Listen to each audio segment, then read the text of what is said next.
for everybody. All right, guys, we're live. This chaos has already begun. We're just filling out character sheets as fast as we possibly can before the game because why would we be ready ahead of time? We wouldn't. We were kind of ready. We were. I mean, we got here early, so I got no issue with our start time or whatever like that. So we've got a full crew tonight. Joe decided to grace us with his presence. Yes, he invited me. Yes. Yeah, I invited you, and you said yes. Yeah, and Paul made some extra X cards for the occasion. So just because he feels like his other one got wore out, so he's got some spares. Remember, I have about right now. I have 1, 2, 3, 4. You have 4. So I made a new one. So it's like dice. You can't have enough. I mean, we're gonna have to earn to see that card again. That's right. Yeah, that's right. Gonna have to earn that X card. All right, that's correct. Challenge accepted. All right. And then we got Mike here at DM. He was playing some games yesterday or something like that. Mm-hmm. Yeah, I watched it a little bit. I didn't know you were there. I would have sat up. Well, I didn't say. I was just kind of lurking yesterday. Wasn't saying too much. I was doing some other things. I think I was working on this adventure while I was doing that. And then we've got Vance, the man, the myth. Yeah, whatever. Whatever. Cheers. The husband, yeah, the ganker of maps. He steals all my maps. There we go. Did you find a token yet, too, Vance? Let me see. He lives on the West Coast, so he's always behind. Hey, Austin. I don't see it on the thing. Let me do a reload to see if it pops up. Okay. All right. So, Joe, why don't we start with you? Best or cool thing of the week? Cool thing of the week. Last weekend, I did a restream with that guy, the Basic Expert, John. You know his channel? Yeah. Nice guy. Yeah, I watched that one for a little bit too. You guys were doing the thing on his Kickstarter, right? Yeah. So I backed his Kickstarter, and there was a link in there to join his show. You back to Kickstarter, and then you'll see it. And it's like, oh, fuck, I'll do it. I've been wanting to talk to these guys in a while anyway. They're cool peeps. So that was fun. That was a fun thing of the week. But during it, we started doing it every like a couple hours. Started talking books and whatnot. What are you reading? And one gentleman, Victor, said he loves urban fantasy. So we talked Dresden Files, and I said, there's not too much out there, though.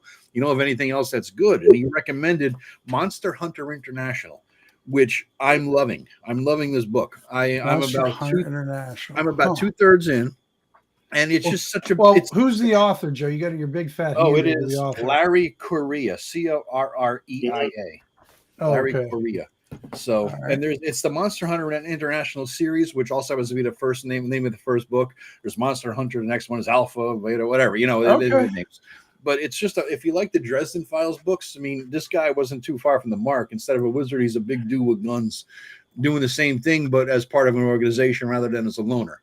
It's just fun. He ends up taking out a werewolf because his father raised him like a drill sergeant would, teaching him everything under the sun, guns, karate, blah, blah, blah. And then he gets in pit fighting to pay through college. And then he goes back into, he says, I nearly killed the guy. I want to be safe. I don't want to do boring shit. He becomes an accountant, right? So then his boss turns into a werewolf. He ends up beating the boss's ass, and he gets noticed by this organization. You killed a fucking werewolf. You're a badass. I want you to join us. And he's like, fuck it, might as well. Boom. Yeah. That's 10 pages, right? So there you got the hook. Right. Okay. And then it's off. It's a great read. I'm laughing out loud at this. Like I within 40 pages, I had legit laugh out loud moments last night. Oh, that's fantastic. Yeah. Cool. They're just enjoying it. It's a fast read. It's a fun book. So that's my cool thing. Well recommended. All right, cool. Go ahead, Mike. What's your cool thing of the week? I did get to play a gauntlet yesterday because I'm always mouthing off about gauntlets. So I'm really. Yeah, you were talking shit about them. I'm anti-gauntlet, but I'd made a comment about I think it's a bad way to develop a backstory. I don't buy it. Oh, you play your adventure and then you have a backstory. Well, tell me how that peasant is suddenly a first-class cleric. Where the hell did they get access to divine magic and learning their church? Verisimilitude. No, it's okay, but I know some people hand wave it, however you want to play. But anyway, Watcher DM was nice enough to hit me up in my comments and said, hey, I'll run a game if you want to do it. Okay, let's do it Sunday. So we did with a couple of other guys and had a lot of fun doing it. I wouldn't want to do them every week, so I'm glad to be back to third level where I feel comfortable and somewhat safe in the Shattered Heart. one other thing, I saw this book recommended, and don't laugh at me. It's kind of a kid's book, but anybody ever seen this? Kingdom of the Dwarves. It's kind of a thin, younger audience art book, but outside of Tolkien, it's got let some me great big in you here. dwarves stuff, and you wanted some cool artwork. There's really great artwork in here, but it also talks about Nice. how they use magic, how they use mining, the Court of the Kings, life in the underground. Mike, is the art from Wizards of the Coast, or is it like? No, that looks like good art. By Rob Joe. Walsh. Yeah. What? Next is by Rob Walsh. It's illustrated by David Wenzel. Okay. It was done back in the early 80s. Oh. In the UK. So it was good then. I was going to say it looks like some like that kind of retro art, but that makes sense. Then it's the 80s. Back, there's this kind of art and stuff. But anyway, it was like $10 on Amazon. I said, "What the hell with it? I'm just going to buy it." No, that is cool. Yeah. It looks familiar. Yeah, it gave me some good background stuff on dwarves. There's a little history and lore. So if you wanted to go in on some dwarves, get a used copy. You can see this one's got markups, scratch outs, and stuff like that. But who cares? Yeah. I'm not collecting it. Anyway, that's me. All right. Well, Vance, why don't you go next for your cool thing of the week? I don't know. We had a full weekend. We did bought a bunch of more stuff for the kitchen. That kitchen is still grinding away at that. Yeah, well, I'll update you. It'll be kind of like one of those Kickstarters that just keeps getting strung out. Absolutely. Yeah, had LOT a good range day. We went and saw Wind Quintet. Oh, nice. Yesterday we went up to see a car show, wandered around, gawked at a lot of old rigs that I'll never be able to afford. Are you a retro car guy? No, not really. I mean, I've got a couple old trucks back in Nebraska that I need to get rehabbed and either sell or bring out here so I can drive them around and gotcha. Make my own little ozone holes. And then last night we had a good session. We're running towards the end of our campaign, our home campaign here. So there was a bit of a lore drop. There was a bit of negotiation with another faction, and I dropped them with a big cliffhanger right at the end. So there you go. Yeah. The clock is ticking for them. Nice. Clocks are always a good thing. Paul. Yes. Well, today I went and got my maps printed off that I made for my Clans of Kel and Kale, my newest thing, and I got some maps made, so I can just flop those on the table if I want. Hey, look, I see the devil there. I see Greg's character with his knolls. That looks exactly like the past that you guys fought in. This is, and then you have I have different versions here. I have the hex. Paper, Paul. What's that? Is that what size map is that? That's 11 by 17, and that comes along with. I put that in. I put the graphic in there in the digital. Oh, I did see that. Okay. So so when you get the zine, you can go ahead and get the maps that come with it. And you can print those out, and then you have another version here where that's the one I would lay down for. Just you don't see anything, so you just kind of lay that down and let people kind of know where they're going and what they're doing. That's the player's map, then. Huh? That's the player's map. Yeah. Yeah. Very cool. How's any update on your project with the schools? Paul? No, I'm waiting to hear. In order for me to do the thing that they're asking me to do, is I have to be a vendor. In other words, I have to be somebody that is in the system somehow. So they have to call me back to let me know how I need to do that. So that's what the principal told me. So when they notify me, I'll do all the work I need to do to be a vendor, and then they'll use me as part of their after school educational programming. Okay, very cool. That's cool. Oh, I don't even know what the hell my cool thing is. I like this guy. I got this guy the other day. Actually, Ivy started buying all these stupid little figurines, these things, but I did like this guy. When I was a little kid, the Thing was my favorite superhero. And these things are metal. This isn't like plastic. These aren't Funko Pops. This is a die-cast ones. You sure need to clobber somebody with that thing. What's that? You could truly clobber somebody with that. I could truly clobber somebody with first this one. pun of the day. Does he get XP? I think he might. Yeah. That's not a pun. That's just that's more of a play on what was there. Yeah. But Yeah, I've been kind of working on a bunch of still editing Rob's stuff. We had to break down the manuscript he gave me was so big when I was doing the edits, it was crashing Google Drive. So we had to split it up into I think five or six parts. And so I'm kind of going through my second edits with it and everything. I think I mentioned this before that it's not just Rob, it's anybody doing that, but just trying to do some edits with someone. You're just not doing the words, you're doing the layout at the same time, making sure it says 7 hit dice and not hit dice 7, or, when you're doing the formatting, and there's so many little format details in there. I told Rob we have to write up a Bible to go by, so that way and I know what you want it to look like. And that way it's all. We used to make fun of Steve Jackson Games years ago because we wanted to write for them, but their writing guidelines, I don't remember how long they were, but I want to say they were either 36 or 56 pages. They were longest I've ever seen anywhere. And we always made fun of them. And then like after this, we're like, okay. I get it. I guess.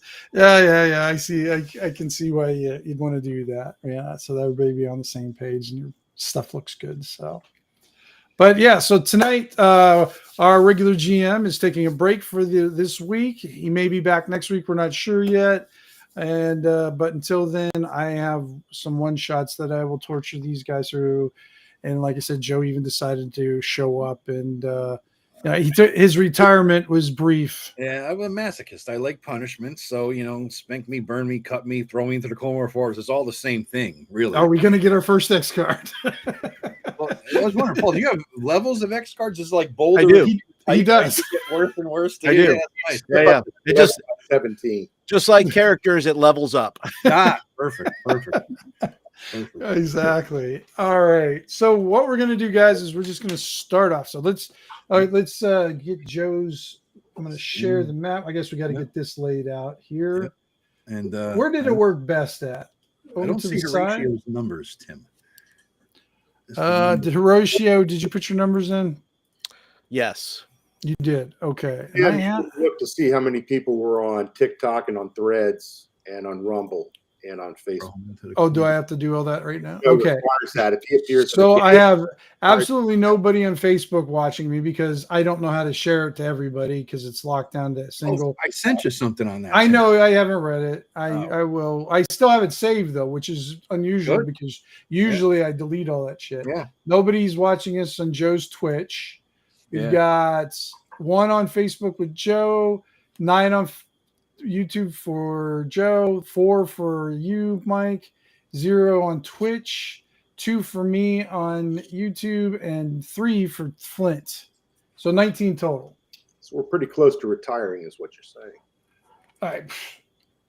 I think Joe's kind of half retired anyway some days. No. All right.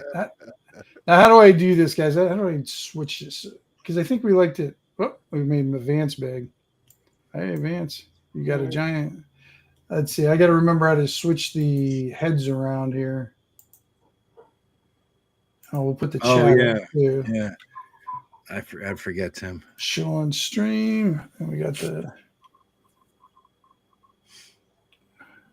If you throw them on the left side, they can see our rolls. Yep. All right. So can I do that? This Angels is texting from everybody's channel. I'm 4 of those. Always. Nice. I gotta look. I can only watch one person at a time, and Joe is the best looking. Austin, I would give you a super chat if I could, buddy. Thank you. I'm glad that's what you said. Yeah, I can fuck it up right there. Yeah. No. All right. Let's see. Let me see if I can. Grab my mic there. There we go. Maybe this. Yeah, that's nice. That's a good one. Okay. Yeah. We can actually see the rules. You know what? I wish I could take the font on that. Is there a way to make the font on this panel bigger? Do you know? Graphics, audio. Well, we'll scroll in. It doesn't. No. It won't. Like no. You scroll in. Oh, like that. We're talking. Yeah. Okay. Yeah, you don't have to be all the way out. You can because we're gonna, where we're gonna start and everything. Yeah. Okay. I didn't say you look good. Bigger, Joe, you have to stick it all the way in, and then you I guess not the tip just bigger to as count. it goes. Right. Yeah. Shrinks in water. All right. So your little adventuring band has wintered in Scorn, and you've had to deal with deadly fog and horribleness that's been going on with Scorn lately, and it's just and you've used all your coins just to survive the winter and Scorn, and you guys have been just kind of squeaking by, and the weather's finally broke. Hound's Head is open for business. Comor Forest is calling, and that's the best way to get some coin. And you guys are heading to a place you guys have been before called Elk Point. Elk Point is probably the westernmost village in the Whitehall Kingdom. And it's sort of like it stands between, it used to be a part of the Andaluvian area over there for a while until the Whitehall took that over. But it's as far as you guys know, it's been belong there. If you want to go ahead and scroll in a little bit more, Joe, you can just go right underneath that southern thing. Not that it makes too much difference, but there you go. So you guys are down there by that S there. You guys are kind of going through. Oh, where are you going? I was going to bring my character over. You know what I mean? Oh, okay. They can see the location and yeah. Makes sense. All right. There he is. So there's the character. There's Elk Point. Rather fucking big when I zoom in like that. Yeah, let me there we go. There we go. Yeah. Now you can I'll put him right there by the S or something like that, Joe. Okay. You're Scorn? No, southern. Just below Southern Comor. You guys are walking up there. And I'm here. I'll put you in the Comor Forest. There you go. I guess I gotta use smaller words. Not the S to the Scorn, man. Oh, the Southern. I know there's a lot of S's. The Junes. Yeah, that's my fault. The weed kicked in too. Yeah, I bet. Well, you were choking before you came on, so that was my amateur mistake. Too big a puff. So you have two guys who are walking south, actually, coming from Elks Point. It looks like, since that's about the only place north of here, and they're talking to one another. You guys have seen them around. You've not like had any real conversations with them, but they're also from Scorn. You recognize them, and there are some adventurers who have kind of wintered in Scorn also, but it looks like they're coming back from Elks Point. And they're heading towards you, and they're like, "Oh, hey, how's it going?" The one guy is like a kind of tall, lanky human. You guys are going to guess that he's probably some sort of wizard or something like that. And the other guy's kind of a short, squatty fighter type. He's also a human, but they look like they're brothers. But they look like they're in a good mood, and they do have the summer teeth. Some of the teeth are there, some of the teeth are there. So some are here, some are there, kind of teeth. Brother Tarbert raises his hand to greet them and says, "The law and the light, brothers." He's a priest, by the way. Yeah, he very priestly priest. Well, hail, brother. Hell, well, you must want my accomplice, Brother Horngrave over there, the priest of Memnon. Horatio just about barfs when you said that at your greeting. He was like, They do look a little taken aback when they see Horatio. They nod respectfully, but they kind of do the sideways look, like he's not going to turn me into a zombie, is he? They don't say that, but that's what they kind of look like. You know what I realized, Tim? Nobody introduced their characters and races and classes or anything. Yeah, we might as well do that real quick. It gives the audience a clue as to who the hell's who. Why do we care? Yeah, about that. So then they'll know what's going on. Yeah, God forbid. All right, Paul, who are you and what are you? I am Horatio Horngrave. I am a priest of Memnon. I have this kind of flowing red hair, which is kind of hidden by my hood, and pretty much anything good disgusts me. So. Okay. Oh, you got your one viewer from Hey, Raptor. He always shows. Yeah, he does. He always does. shows, Raptor. He's always there. Yeah. Always. I think he's a Russian bot, but I'll still talk to him because eventually these AI bots are going to overrule the world. You'll And get it'll be more very nice. eventually. The Yeah, only thing it'll be is you're only getting one, you know? You're not getting Raptor 6 or Raptor 5. Yeah. You're not getting any of those. It's the 7th iteration, you know. They're testing out this bot, and, you know. Why don't you go to next? Who are you? And I should say anything lawful disgusts me. I shouldn't say everything good. I should just say everything lawful. Lawful. Disgusts me. All right. So me, I am Vance. playing Stubtail Okay. Harefoot. He's a halfling thief, 3rd level. All right. And the Great Fiber is my god, so I don't like either of you fuckers. We're gonna have a religious war here in a minute. It's like downtown London. Right, pretty much, yeah. What are you, Mike? What's your guy? I am Brother Tarbert. I'm a 3rd level priest of Madeira the Covenant who is lawful. All right. Very Stern, a former soldier, and bent on bringing his religion of light and purity and goodness throughout the land. I was waiting for the look at Paul shake his head. It's hard to see you behind your name tag there. To see your eyes. Sit on a phone book, Paul. We can't see I'm you. kind of blocked too. Why is mine so? Why is my? I don't know why. Because you guys you're using those subtitles. You got your app. Well, That's why it bumps it up. I'm just going to take them both off. And then There you go. then we got Vance. What are you, Vance? Who and what are you? I'm playing a Ryle who is a fighter. And according to my token, he's got a pretty good burn scar on the right side of his face. But he's been reading the Horatio's pamphlets and thinks Memnon has some good ideas. What's your guy? Is he a fighter? You said, Vance? Yeah, he's a fighter as well. Okay. Human also. Human. Okay. All right. And- So we got 2 clerics, which is unusual for this group because usually nobody plays a priest. And then we got a righteous thief, and then we've got a agnostic fighter who's considering. Yeah. Considering. Yeah. He's got the pamphlets. He's got the chick tracks. He's ready to go. And Yeah. Paul and Mike, are you both human, did you say? I'm human. I'm human. Can't All right. see- I'm the only non-human. You were the only one they have to wait up for. Yeah, stubby legs. The other Monday night game, they're all halflings except for me, and I'm one human. Everybody else is a halfling. Yeah, so that's Team Twig and Berries. What did Death Angel say? Can't pronounce Agamemnon. Just singing. Yeah.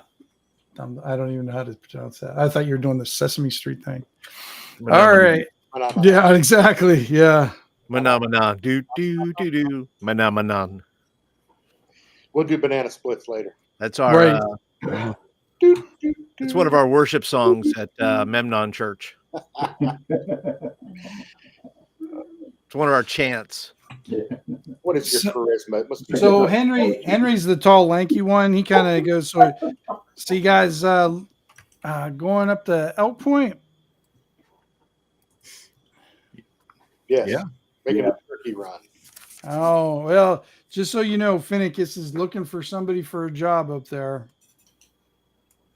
Well, we're looking for a job. Well, Finnick and let me see. Horatio. Have everybody roll just a intelligence roll. Give me an intelligence roll, everybody. Okay. Solidly average. Everybody or Vance? Everybody, you guys all heard who he said. Oh, I got a 19. Oops. There it is. Oh, it did. It's way down there. Yeah, Vance got a 19, Horatio 9, Stubtoe a 5, and Mike rolled 3 times. Yeah.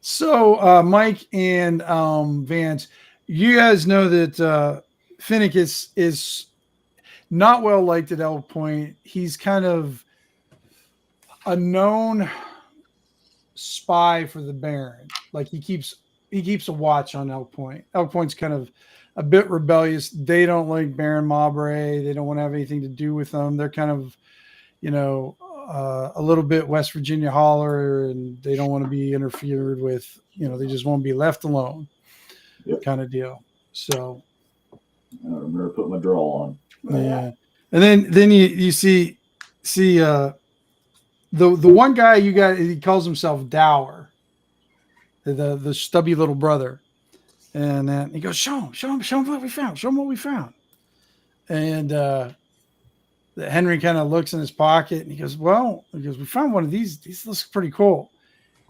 And he pulls out a card and he shows it to you guys. Last time I played an Adventure Star with a card, it didn't end well. It didn't start with a card. It may have ended with one. Yeah, well,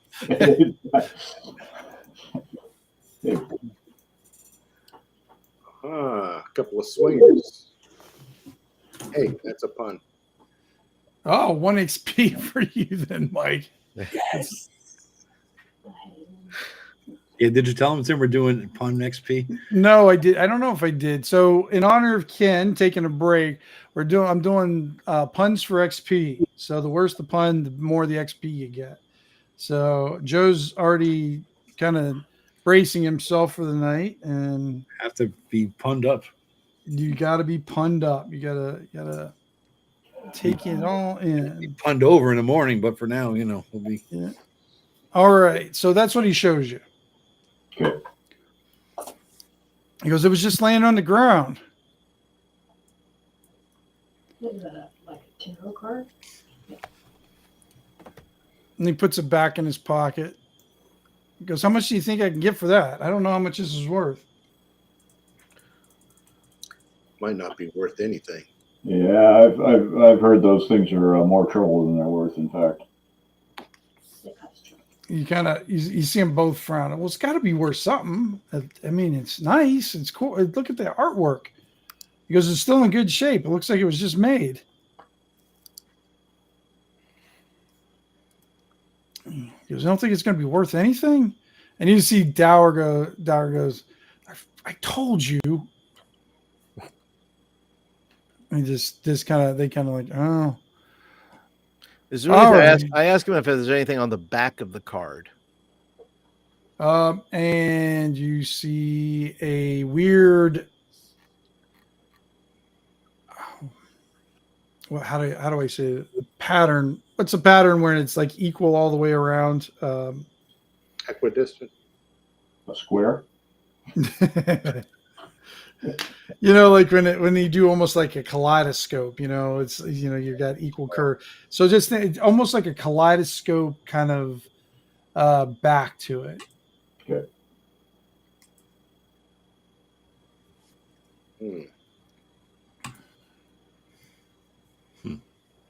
Yeah, is it wooden, Tim, or what's the material it's made out of?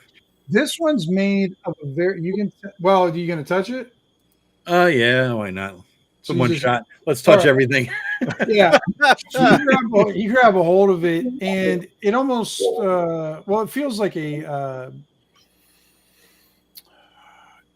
got the consistency of a cardboard, like a hard cardboard almost, but like or balsa wood, like a very thin wood.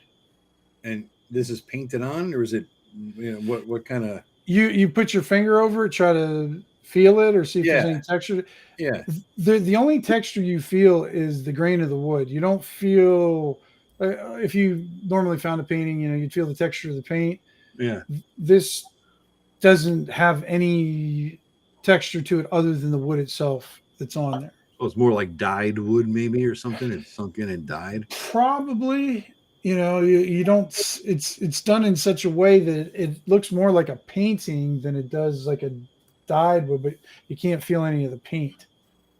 All right, I'll flick it over to Horatio. What do you think of this? Well, does the pattern now after looking at the pattern, does that ring any bells or Radically symmetrical. Is that what? All right, that sounds good. Radially, I think radially. Radio? Oh yeah, radial. Oh, that's probably why you can't remember. Can't pronounce it. Radial. Yeah. Ooh. It might mean Gaussian, a Gaussian pattern. Is that what it is? Which is So you're saying more words I'm not sure of. So okay. Sorry, guys. I forgot my dictionary tonight. Yeah, well, you know there was a test at the end of this, Paul. Yeah, Well, come on. I'll take my F now. Thank you. Can I leave class early? It's like high school. Pretty much. Yeah. Does the pattern ring any bells for Horatio now that he's seen the back of the card? Go ahead and just do a quick roll. Do another intelligence roll for Horatio. Okay. Let's see here. Oh boy. I suffered a stroke while I was thinking about it. Well, you start looking at Horatio, and you see his eyes are getting like oogly googly. It's like they start like moving away from each other. He's getting one eye's going over to the right, the other one's going to the left, and he kind of gets woozy and starts walking around. Now you got a little small headache working for yourself, Horatio. Well, take this back, child. You're trying to cast a spell upon me?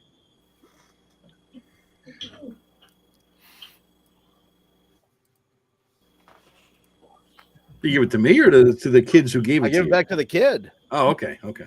Kid shrugs and he puts it. Henry puts it back in his pocket. You're like, well, I'm gonna see if it's try to sell it. They didn't make much of a good deal up there. We found he points into the woods like he's telling you exactly where he found this and everything like that. He says, we found a few barrow mounds up there, but they are all been looted. And he pulls out, he pulls out a handful of janky silver pieces, but they look like they were melted together for some reason. So he's got a handful of silver pieces. Are they silver or hard silver? They're just regular silver, but they look like they're not newly minted. These are some old ass coins that he has. Any you said melter. Is there any indication as to anything that like the king of whatever, the country of whatever on them? No, they're all kind of. You could tell that they just unburied them from whatever region that they were, and the way these things are melted together. You can tell that they're from. I'll just tell you, Joe. They look like they're from like the Andaluvian dunes. Some of the coinages that they use, because they remember I told you they used to control this area over here. Yeah. So over here. Yeah, but these are some old ass coins. Yeah, and usually what they would put on their coinage, they'd stamp them not with much as kings and that as they would put animals on their coins. Okay. Did you find one's clear enough that you can actually see. Yeah. What kind of animal? Just for who knows? Elk. Elk. Yep. Elk. Mm-hmm. Oh, and we're going to Elk Point. All right. Then was the card found in the same mound as these coins? The guys could know. We were just walking on the path. And you found the card? Yeah, it was just laying in the middle of the path. Whereabouts? How far away? So he points in a little slightly left northerly direction up that way. Towards Elk Point. It's kind of between here and Elk Point. Well, we're heading to Elk Point anyway. It can't hurt to check out more. Yeah, we'll just keep our eyes down. Right. That makes sense. Uh-oh, we got better with bacon. Everything. The vegetarian bacon is a cranberry? Think about it. Is what? A cranberry, a vegetarian bacon. Because, bacon goes good on everything. For vegetarians, cranberries are just good on anything, really. That you can't go wrong with a fucking cranberry. No, I'll tell you a quick vegetarian bacon story since I have firsthand experience. So if you ever look at the ingredients in the back, the first main ingredient for vegetarian bacon is the same chemical that they use for Windex to keep it intact. So when it freezes and unthaws, it keeps consistent. Jesus Christ. Yeah. So there's your healthy eating vegan stuff. Yeah. That's why you say cranberry. It's a better vegetarian choice. There you go. I like cranberry. So hell yeah. It's a standard at my house. I mean, if there's not canned cranberry at Thanksgiving, I throw that too. Cranberry sauce. I throw the turkey in the garbage. That's just what happens. Oh, well, Death Angel's out. Absolutely hates cranberry. We just flip the table at that point. But yeah, he points. They were just kind of, I would say, about a half day's walk from Elks Point. We had to camp out for a night. It wasn't too bad. Some wolves were around, but nothing. Nobody came and interrupted our camp or anything like that. There hasn't been a lot of people coming this way that we've seen. We were kind of one of the first ones up there, trying to hopefully get a lead on everybody. So that's why I was hoping this card was worth something. I'm sure somebody will pay me a couple silver for it. Maybe, yeah. I mean, you never know where it comes from. Did you look around for other cards? We did. We thought maybe somebody dropped their satchel or their backpack, and we were looking for equipment or anything, but we couldn't find anything else. Do we know, is Elk Point comparable to Hound's Head in size and scope, Tim, or smaller, bigger? Elk Point's a little bit bigger. Elk Point's got some. Here, I'll show you a quick. I don't know if we've been there or know anything about it. Yeah, you guys have been there. All right, so let me switch. I'm going to switch over there. So this is, make sure. All right, let me zoom out a bit here. Oh, wow. It is. We got walls. Look at that. Yeah, that's Elk Point. Population 170. Okay. A little more civilized looking, too. A nice, cool little map from what's it called? Whataboo? Yeah. So, yep. Love accurate scale, Tim. Is that 500? Yeah, it should be accurate. I think check that big building. It should be like 20 feet long or something like that. Yeah, about 30. Yeah. Oh, 30. Okay. Yeah. So 30 by 20. Yep, good. That's accurate then. Okay, good. So yeah, it's like, so there hasn't been a lot of people coming up through here yet, and it is still pretty cold out right now, but the snow's pretty much gone, but the temperatures are very cold at night. And so they're like, well, we're gonna try to hit Scorn before the end. Have you guys run into anything south of here today? No, we just started. Just started walking. So, well, you guys been walking. You guys are about halfway there. So, but yeah, no pigs, no deer, no armies of the dead. None of that stuff. Yeah, nobody trying to attack you from another plane. So that's accurate then too. 16 miles. Yeah, it's about as vague as as accurate as I could get it. Yeah. Okay. Yeah. That's good. Let's start walking. So yeah, so they wave at you and say, "Well, hey, good luck with everything, guys. If you find anything cool, let us know about it in the tavern." Will do. All right, and you head on north, and at night you reach Elks Point. Here, I'm gonna grab all you guys. I got to learn how to do that. Take party to. How do I do that? I think that's just the map, Tim. Oh, that's just the map, not the icons. That's the tokens. Tokens, right. All right, let me grab you guys in. Boop. Copy. I'm going to still be the midget, but I am the halfling, so it works. Right. We're just using you as the party pog right now anyways. Yeah. Elk Tumulus. Oh, you got shrunk down there. You got you shrunk me on the other screen. You know what I mean? So yeah. Should have been. There you go. Now at least you can grab your. I'm huge. I'm so you guys are coming from the south, going up into there, and those the gates that we had. So it's a basic 10-foot wood wall, and they have basically a man gate there. It's big enough. So it's nothing very fortified. If somebody wanted to bash it in with like a battering ram, it wouldn't take much, but it keeps out animals and different things like that. So, but it is closed right now because it is nighttime. And you see that it does have a platform tower there that's covered. You see a small roof over a long platform thing above the gate, and you see a guy standing up there, and he kind of moseys on out, and he's got looks like he's chewing on something. He's got pork chop grease on his face and dirt underneath the pork chop grease, and probably something else you guys can't even see underneath that. He looks down. Wow. Good night, gentlemen. What can I help you with? Do you see him now? He should have popped up. No.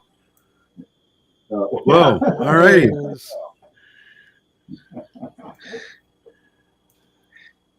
Yeah, he's definitely been chewing on something. I'm envious. Yeah. Yeah. Well, if you just open the gate and we'll go and find the inn and Let me do. get our feet warm. Oh, wait a minute. I know. Let's see. He looks down at Brother Tarbit, right? Yes. Brother Tarbit. Name must be Stubtoe. Remember Stubtoe? Yeah, Graydon Biber, right? He goes, yeah, I remember you. Yeah, I raised a few toasts in the end to him. Okay. He looks at the other two. Your friends of yours? They okay? Yeah. As long as you separate these two, if they're having a couple drinks, I point to the two priests. It should be fine. All right. So they got into a rather heated religious oratory. Oratory out of it. So you just give me a second, and you hear him climbing down this ladder, and you hear the little bar, the wooden bar get pulled over, slides. It seems like it takes a little bit longer than it should. And then he opens up, come on in, and he does this little motion and motions you guys in. Welcome to Elk Point, gentlemen. Thank you. All right. Right to the alehouse we go. It's the only marked thing. So therefore, anything else would be a home invasion. The one thing you guys know that Finnicus, his house is the first one right there as you come in too. Right by this place, right? Oh, maybe I can write it in there for you guys. Okay. Yep, Here. right there. This one right here. Ooh, Yeah.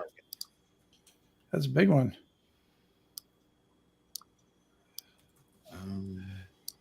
Let me just not make that so gigundo. Huh? Did we lose somebody?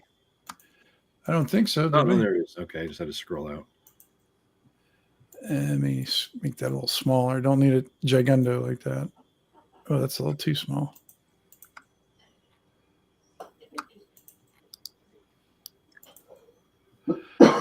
Does that guy look smeary to you guys? Like really blurry? Yeah, a little bit. I'm like looking at my screen. It's. Yeah. Everything For looks some, great to Joe. Do you have like Oh, shadow? Yeah, it looks a little blurry. Yeah. Is the shadow effect on or something? I am checking to see. There we go. Yeah, you had it bold or something. Yeah, I had an outline on it. All right. Let me just make it just a tad. There you go. So that's Finnicus's house. Okay. He's the one who had something for us to do. He's the one who's got the job for you, apparently. Yeah. Do we know what? I mean, this the only other named thing on the map is Elk Tumulus. Is that? Do we Yeah, know what that is? What the Elk Tumulus? Yeah. What you guys have been there before? It's a giant dirt mound, and there's a whole bunch of elk horns placed on it. Huh. All right. These the folks up here, you guys know that they're not big on established gods up here. They're more like animists. They are more of a, spirit of the forest, spirits, the water. So they're definitely, while they've never said anything bad to brother or anybody's belief or stuff like that, they just don't have any established temples in this area because all their stuff is dedicated to like the forest spirits and the water spirits and all that stuff. Okay.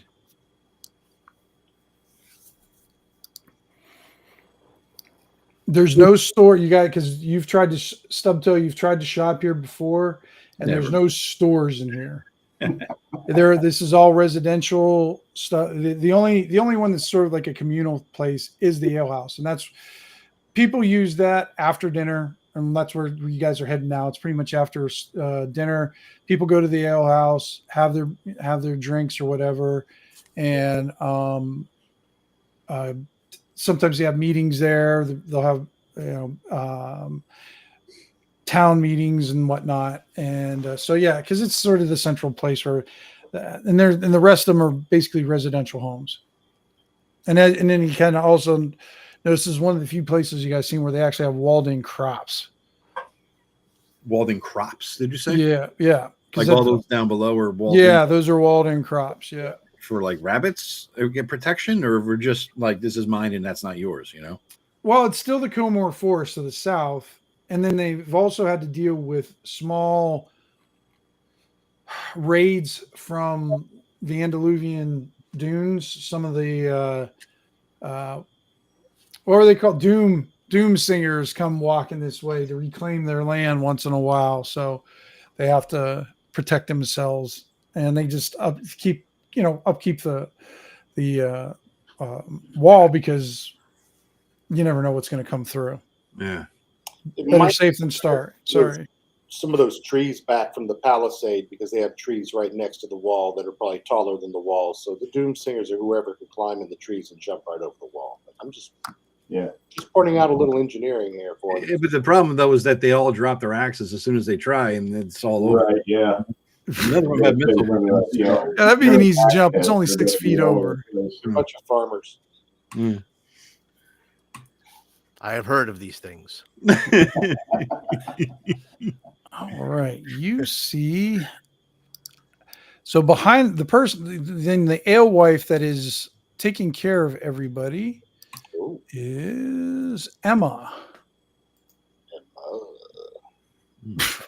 God. Oh, that sounded creepy.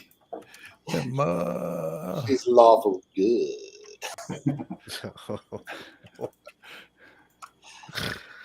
There we go. Oh yeah, she's a hottie.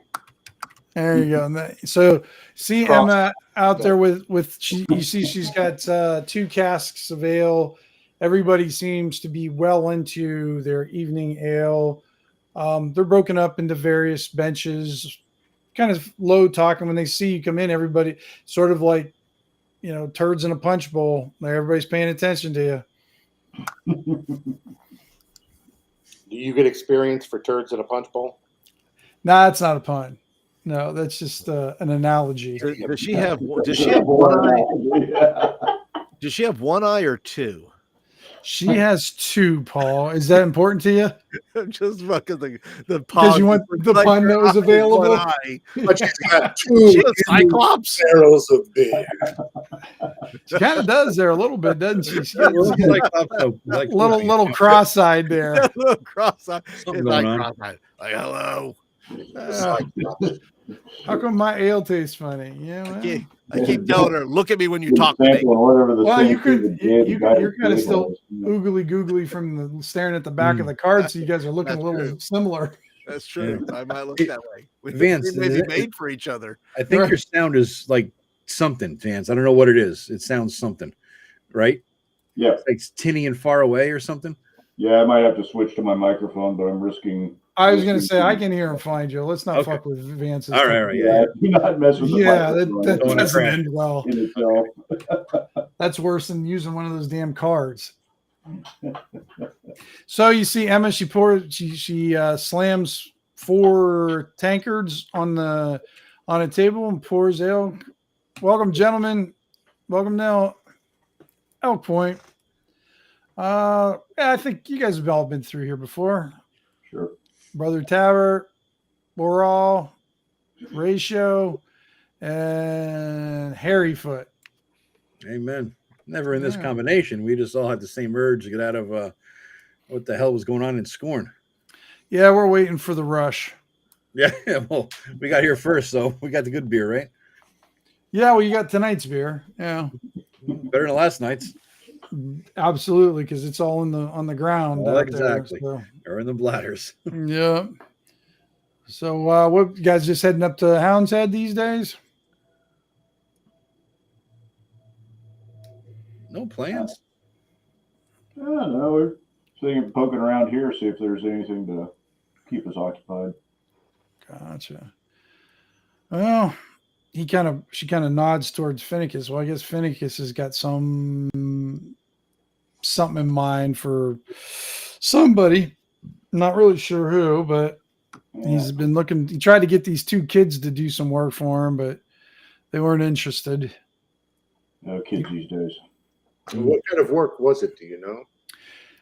He didn't tell us. We're just the peasants. We don't really. We just make the crops and bring in the money while he sits on his ass and collects it for the Baron and tells on us if we're not doing anything the right way. One of them, huh? Yep, one of them. But that's what we got. And she points. She kind of nods her head, and you see the only guy is kind of sitting by himself. Yeah, of course. Yeah, he's over there drinking his he doesn't have any ale. He has got his own little wine flask. Oh, it's my boy. Oh, hoity-toity is he? Too good for the rest of these peasants. That's right. Let's see. And he kind of looks like an older guy. And he's just kind of sitting there drinking, and then you see everybody else talking. And you can tell everybody else in here is some sort of dirt farmer of one way or thing. You can tell that they've been breaking up the field lately and just getting that initial work done, getting it ready to get plowed for when the grounds thaw a little bit more. Anyone know this Finnicus from before? Want to approach him and ask him about the job? Yeah, you guys know of him, but you never really had any interaction with him. There wasn't really any. He didn't show any interest. He mainly stays in his house when he's here, and he just kind of goes on walkabouts every once in a while. But what does he do, Tim? What is his business, or has he? You know what I mean? Well, you guys don't really know. You guys haven't really taken much notice. All just what you've heard from Emma. Everybody believes he's one of the Baron's guys, and he's just here to keep a watch out on him. And he doesn't help out with fields or anything. He just collects stuff from them. So, but yeah, so he's sitting there by himself, and everybody else kind of nods at you, and you are a nice distraction from the toil that they're in the winter and the toil that they've been going on. You're the 2 boys were fine, but unamusing, as you guys look like you're more experienced than the 2 doofuses that just came through. So, but Finnicus kind of gives you a side eye. He's looking at, and he kind of waves you over. Great. So I stroll over to the Yeah, I'll go check it out. You guys would know this, but I have a 5 charisma. So if there's any mission critical conversation to be had, I'm going to shut the fuck up. So, I'm sure they know you have a 5 charisma. You have a 5 charisma, as character. Oh, he's talking about his character. Character, yes. I was completely confused. Sorry. Easy mistake. So you get close to him. He kind of looks like he's got white beard, white mustache, overgrown. Most of the wine is his his beard is stained with wine and his mustache is stained with tobacco. And he's just kind of, he gives off this just uncomfortable vibe. He's just, I don't know. You can't really put your finger on it, but he just is just not somebody that you want to share a drink with. But You mean like Brother Talbert vibe? that's right. Okay.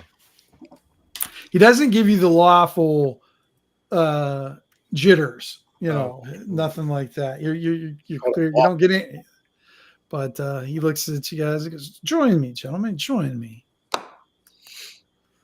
Goes, "Appreciate the company." We'll sit down and tell him we heard you were looking to hire a group for a job. I am. I think it'll be a great job for you guys. He looks at 2 holy men to begin with. That's what we need. We need holy men. And he looks at Memnon, or Horatio, and goes, even the unholy ones are good too in this I was case. going to say, I would not use the term holy. No, in the I did same not mean to sense you're insult you, brother. Yes. But I would like to hire you gentlemen to uncurse a mine. Oh. To uncurse a mine. Tell us more. Well, north of here, there is an iron mine. It's been there for many, many years before I even arrived at Elks Point. And the Baron, and he says this quietly, and the Baron would like it cleared now. And he wants it working again.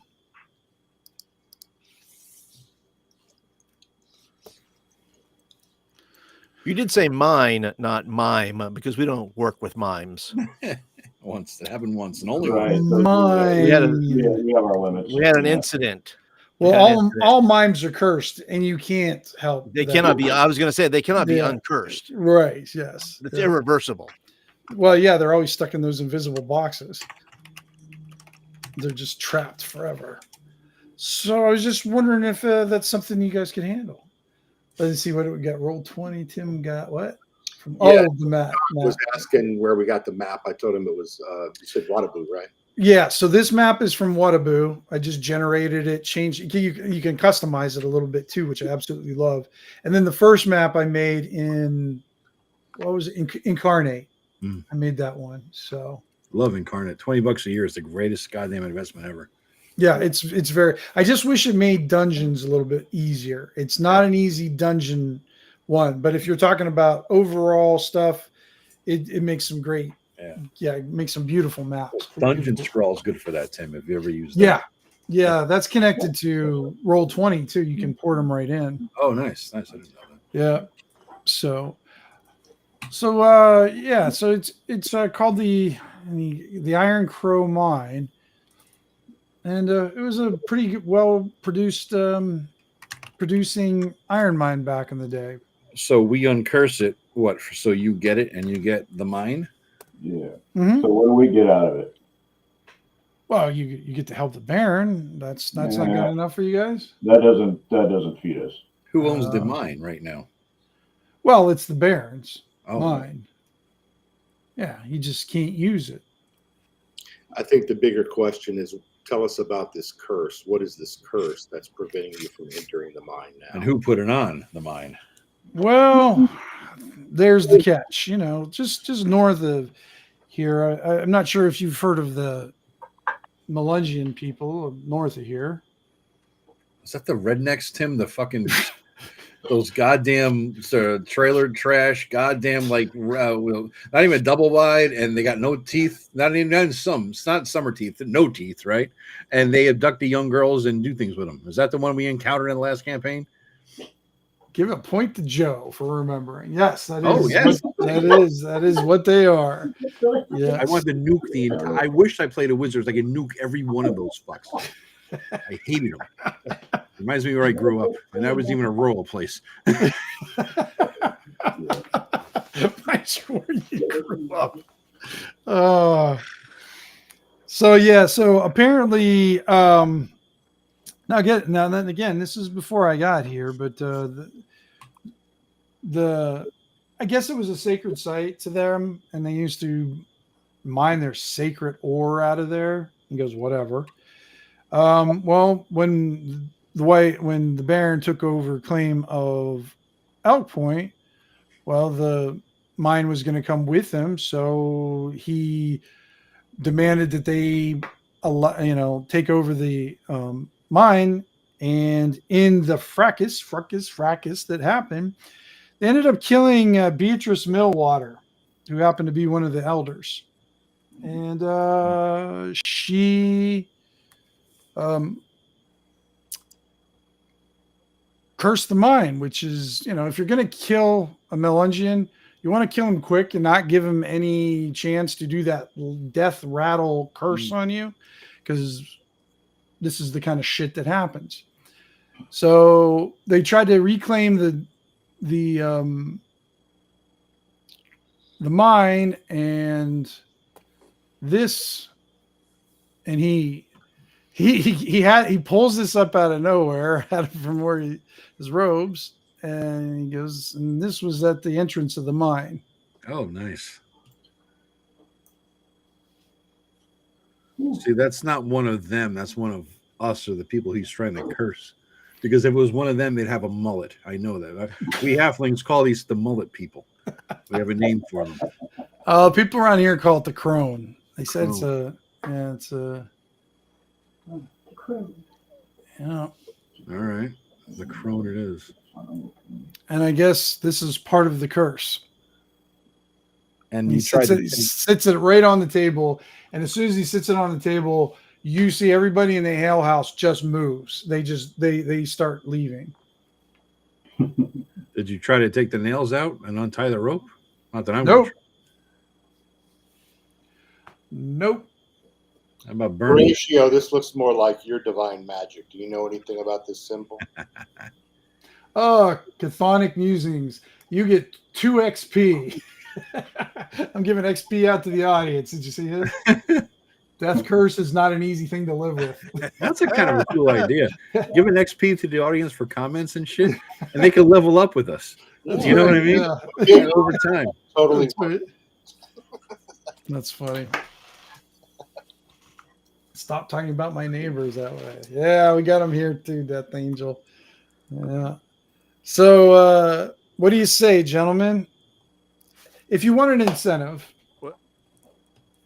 if you need one, Horatio, I'm thinking the only incentive you need is, maybe some money or the opportunity to sacrifice someone to your dark god. Possibly. It depends on the moon. If the moon is right, yes. If the moon is off, then maybe not. We let Memnon decide. Fair enough. But I guess one of the incentives would be for you gentlemen. I don't know how much you're a guest here at Elk Point, but if I don't get Elk Points or the Iron Crow mine open, it's not me that's going to suffer for it. Who will? He twirls his finger in the air. Baron will stop sending supplies up. As much as people don't like me here, one of the reasons why they're still able to survive up here is the supplies I bring up here. They may not like it, but that's what I do for them. I do what I can with them. However, if that iron mine doesn't get opened up, then I don't get any more supplies for them. They're going to stop that. How many miles outside of town is this thing? It's about, what did I say, about 26 or something like that? Or, I don't know. I'd have to go to the big map. Let me just check, Joe. 2 days walk? Yeah, it's not far from it, but just nobody's got shit for money. Yeah. Let me see here. It is 15, 16 miles, Joe. Oh, that's 1 day walk. Okay. No, that's not 1 day walk. No, that's about 2 days, about a day and a half. Day and a half. Okay. Yeah, because you're going through the forest. You're not just going straight through, and there's, it's not, you're going through ravines and hills and different things, so Okay. it's not a straight walk. Well, I'm going to do a ghetto shopping trip and just mention out of character, guys. We probably would have talked ahead of time. I got besides leather and armor and blah, blah, blah. I have 3 rations, 60 feet of rope, and 3 torches. We probably would have coordinated our purchases before we left so that we're not all bringing 60 feet of rope. You know what I mean? That kind of thing. So, Sure. So I got 60 rope, 3 torches, 3 rations, and weapons and armor. Anything else you guys want to add in or have or whatever based on that? Like if you guys want to exchange something out for something, because you guys would have probably coordinated this before, that's fine. That's what I mean. Yeah. Yeah, That's crowbar. Okay. He says, well, I can't tell you the exact location of the mine because I've never been there. He goes, one of the people in town might know, be able to tell you, where some stuff. All I know is it's up north. And this Any guy miners? doesn't go in the woods. Was it a dwarven mine or a human mine, or are there any of the miners who used to work in the mine here? No, they're Melungian. They're mullet people. I know it. It was 100% mullet people mine. Mine. That was it. As far as I know, this was before I got here. I have no idea. Probably a meth. Bless you. Bless you. Geez, well, my mic's working now well. Yeah, it worked. Yeah, I In the gallery. Yeah, I heard that one. Yeah. Might need a Yeah. hanky or something after that one. Squeegee. Okay. Clean off the screen. Right? Oh no, we're being attacked by green slime. Green slime. Oh. Ah, All right. What would you guys like to do? I was like, so that's I mean, not to lay this on your guys' lap, but that's what I do. Yeah. Did he ever decide what we're gonna get as a reward for this? Or Yeah, that's what we're still. He told you. The Baron's goodwill and thanks. That's And he goes, and if you guys don't do this, then these people will suffer. They're the ones who are not going to get their equipment, and they're going to need their equipment to new like repairs and supplies for doing the fields and everything, because they're going to be plowing and they need stuff repaired and they need probably some more extra seed. The one thing I can tell you guys is it's as far as I know, it's a good iron mine. Everything I've heard, the little research I've done, all spoken highly of this the mine, that it did produce a lot. If you happen to find not that you'll get much money for it, but if you've stashed some iron in some place and I don't know about it, and you figure out how to get it back to Scorn and make some money off of it, that's on you guys. I'm not going up there to check. That's not my monkey, not my problem.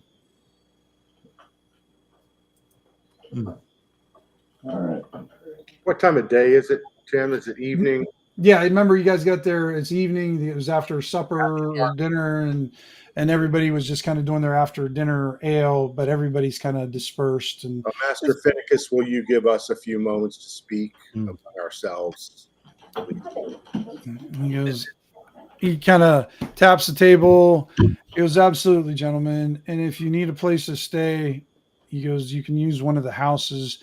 And he points to the south. There's an open house just up from my place. I'll open it for you. And that way you can stay there. I use that as my guest house.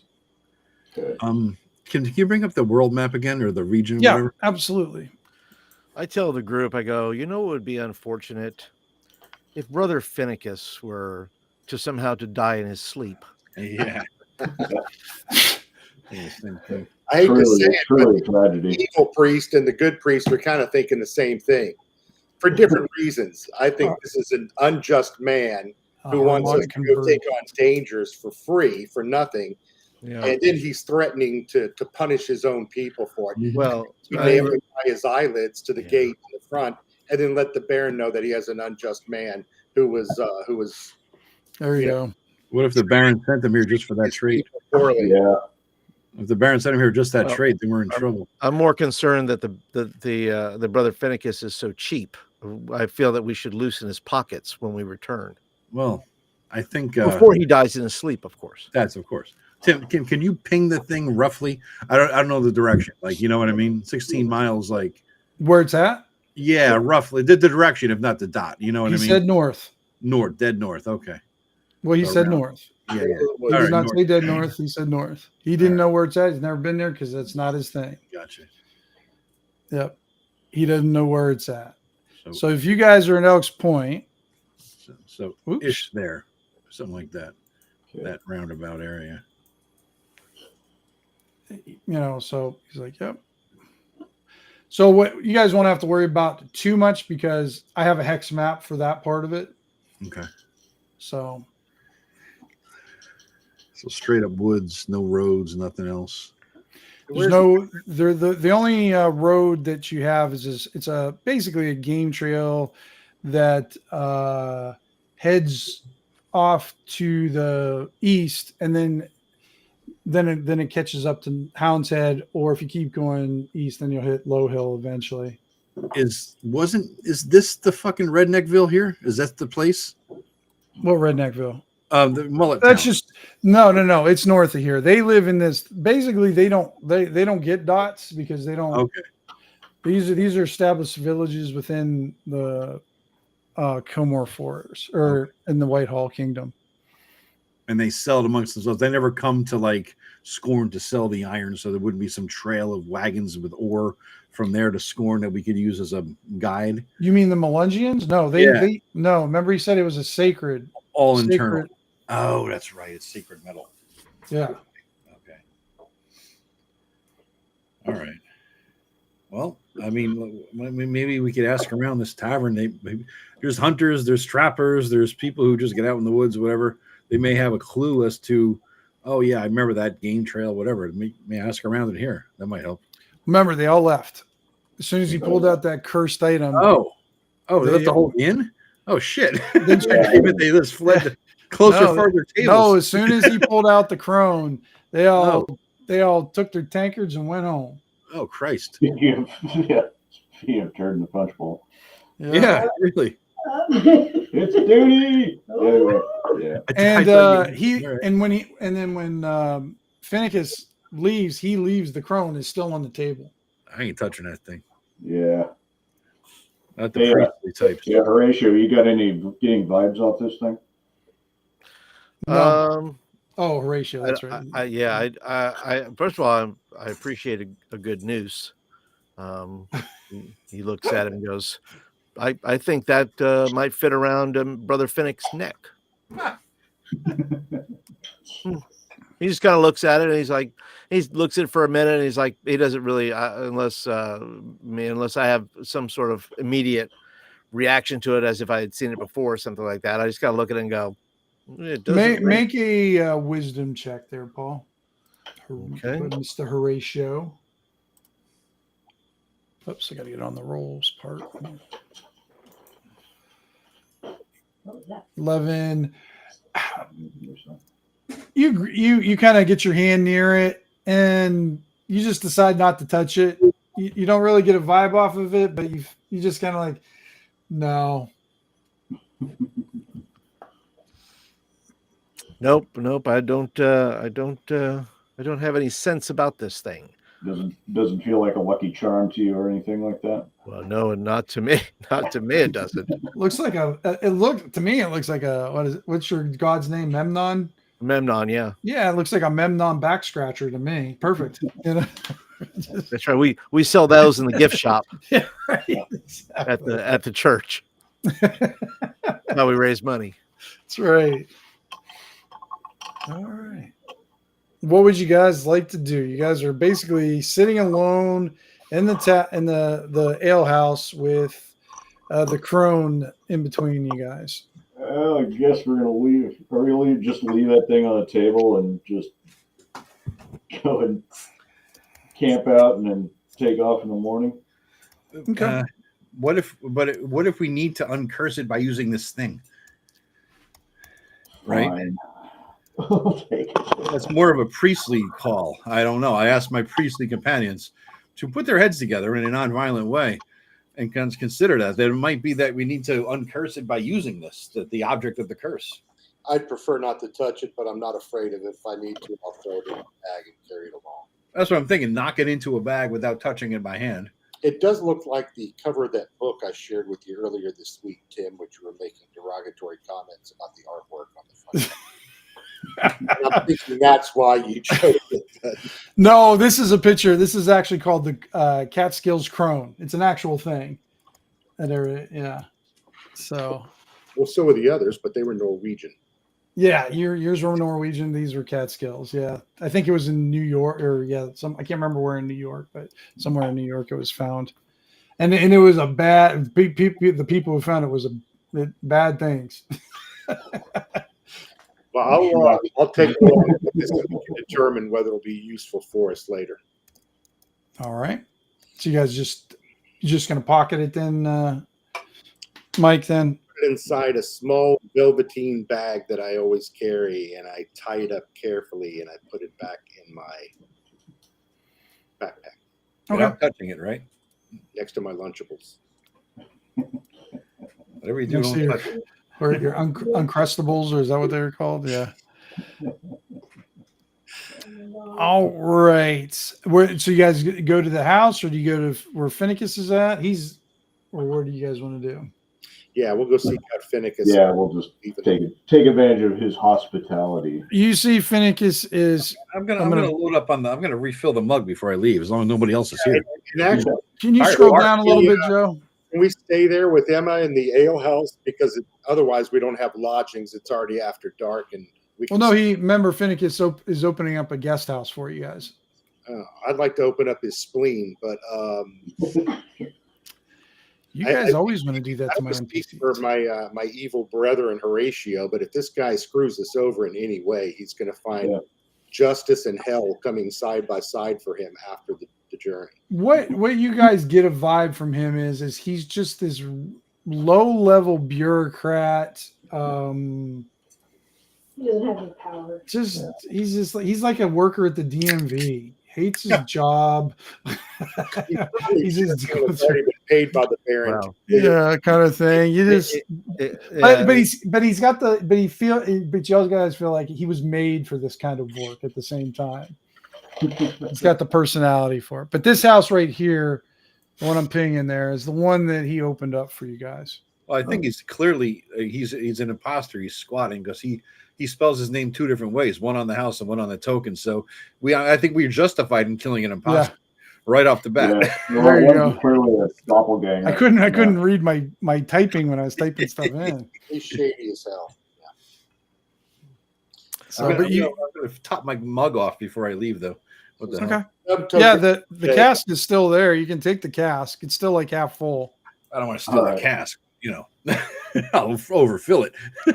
Okay. Yeah. The yeast have died for that. Yeah, exactly. All right. So you guys get as much ale as you want, and you tuck the crone to sleep. And if you guys gonna stay at the ale house, or are you guys going down to the house he opened up for you? I'll go to the house he opened. Yeah. Okay. And you see Finnicus sitting outside there, and it's all set up for you guys. If I Kind of. pillows, and if he has a floor fan, I don't like to be He only has an oscillating fan. So. Just I'm going to plug in my CPAP machine because otherwise it's going to be a really rough night. Yes. All you guys. picture CPAP. It's only one slot too, Joe. So. He probably has a couple spare ones from adventures. That's okay. I'll just cast hold portal, and your mouth will immediately shut. So where are we gonna get distilled water this time of night anyway? That's right. You just pour ale in there instead. See how that works. It works. But he gives you guys he goes, I got a few supplies for you guys, and he goes, there's how many are there? He goes, I got 8 rations in here for you guys, 2 days each. So that's about all I got that I can give you right now and everything. But yeah, you guys can stay here for the night and then head out in the morning. Like I said, the only thing I know that it's due north. Maybe in the morning you might want to talk to a couple people. He says, well, Joseph is one of the guys who goes out and does some trapping to the north, he might have a little bit more of a idea where the mine is. But Okay. most of these folks don't know where, because they stayed away from it or never got near it because they didn't want to get near the Melungians, and they're too young. A lot of them are too young. No, Tim, my background is Thieves Guild, and it gives me like contacts and things like that. Is there a Thieves Guild contact in town that I could hit up? Sure, give me a roll. All right. They steal. Oh, D20. Yep, D20. And the mods, or I'm sorry, what? any mods to it, or just straight? Just straight. Ooh, Oh my goodness. the king of the Thieves Guild is here. Yeah. Well, Finicus is your contact here. Oh, really? Okay. All right. Yep. Perfect. Yep. So does he work for the king or the guild or both? He works for the Baron. The Baron, yeah. So, Yeah. but he's also the head of the Thieves Guild too. Yeah, For that's the how. So what Finicus is racked up here is his job is to, because like I said, Elks Point is a little bit rebellious. They don't like to do things, but they're mainly farmers anyways. Okay. So they sent Finicus up here to make sure they're doing what they need to be done, making sure they're not hiding crops and everything, making sure they're paying their proper taxes. But in the same way, he's also on the side getting supplies up for them here, and he sells them for a profit to the villagers. And then some of that stuff includes maybe some illegal items from the Thieves Guild. He's kind of a petty supply runner, nothing too big. Nobody goes to him to fence anything because there's no place to fence up here. He's just sort of a low-level guy. And then if there is some like big news, maybe an adventure comes down, has some news, he supplies information. Okay. All right. I'll give him the high sign, whatever it is. Let him know I'm a member, and yeah. And he kind of nods at you. Okay. Huh. So he goes, so like here's some supplies for a few days. And like I said, if you talk to Joseph in the morning, he'll probably be able to give you a bit more direction than I'd be able to. So welcome to your place, gentlemen, and I guess I'll see you in the morning. And he All right. goes to his house. You guys go in there, and it's actually not a bad cabin. It actually has 4 cots in it, and a table and a fireplace, just some bare minimum, but nicely furnished, sturdy furnished, and it's very comfortable. All right.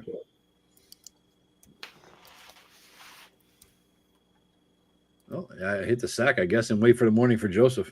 Okay. All right. And you guys have any issues? Known issues at the night? And let me see here. Here we go. No carousing roll? No carousing. Yeah, they're too Not this time. All right. And you guys wake up in the morning with everybody. They seem to be all heading to the ale house again in the morning. A bunch of drunkards. My kind of peeps. Yeah. Who's got the statue, by the way? Who's got what? Who's got the statue? Who's got the I think Mike does. Mike Okay. does. Yep. Mike just does. checking, make sure we got it. Just let me switch some of these around here. The dingus, the MacGuffin. So you see a guy in the ale house. He's given instructions to everybody. Let's work on this eastern field and see if we can get those rocks all off. Get your rocks off. Get your rocks off the field. Yeah. Get the rocks out of the, let's get it cleared. He goes, I think we're going to be able to get it thawed enough so we can start plowing it up next week. And he goes, we're going to need the repairs though for the plow, because remember what happened last year. It's got pretty jacked up. So if that doesn't get fixed, it's going to take us 2 to 3 times longer to get it plowed. So he kind of so we're going to need to clear it as clean as we can so we don't run into any issues. And you see Finicus is there with them, listening to the instructions there too. And the meeting breaks up, and he grabs a gentleman who's wearing his big floppy hat, and he goes, Joseph, I would like you to speak to our friends over here for a moment. And you see Joseph come up. He looks like an older guy, but he's one of those guys. He probably weighs about 120 pounds, but it's all muscle. He's got like that, wiry frame. He looks like he can take bullets and get up and shrug it off and grab a beer. Sure.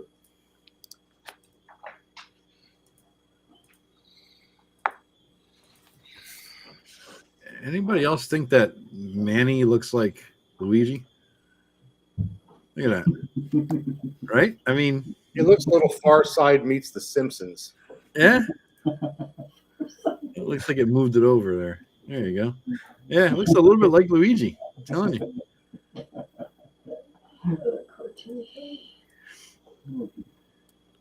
Anyway. All right, so Joseph, nice to meet you. What can we help you with before we leave? Which could be any minute now. Yeah.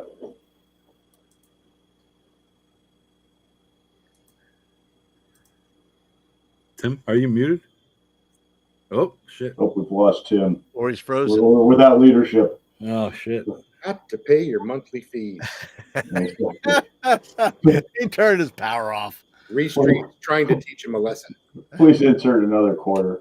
It's probably not his. Another 10 minutes. Networks, I think. That's right. That's right. God. Nobody, Vance, you know the age gap on that joke? I didn't land below a certain age. I know. Jesus.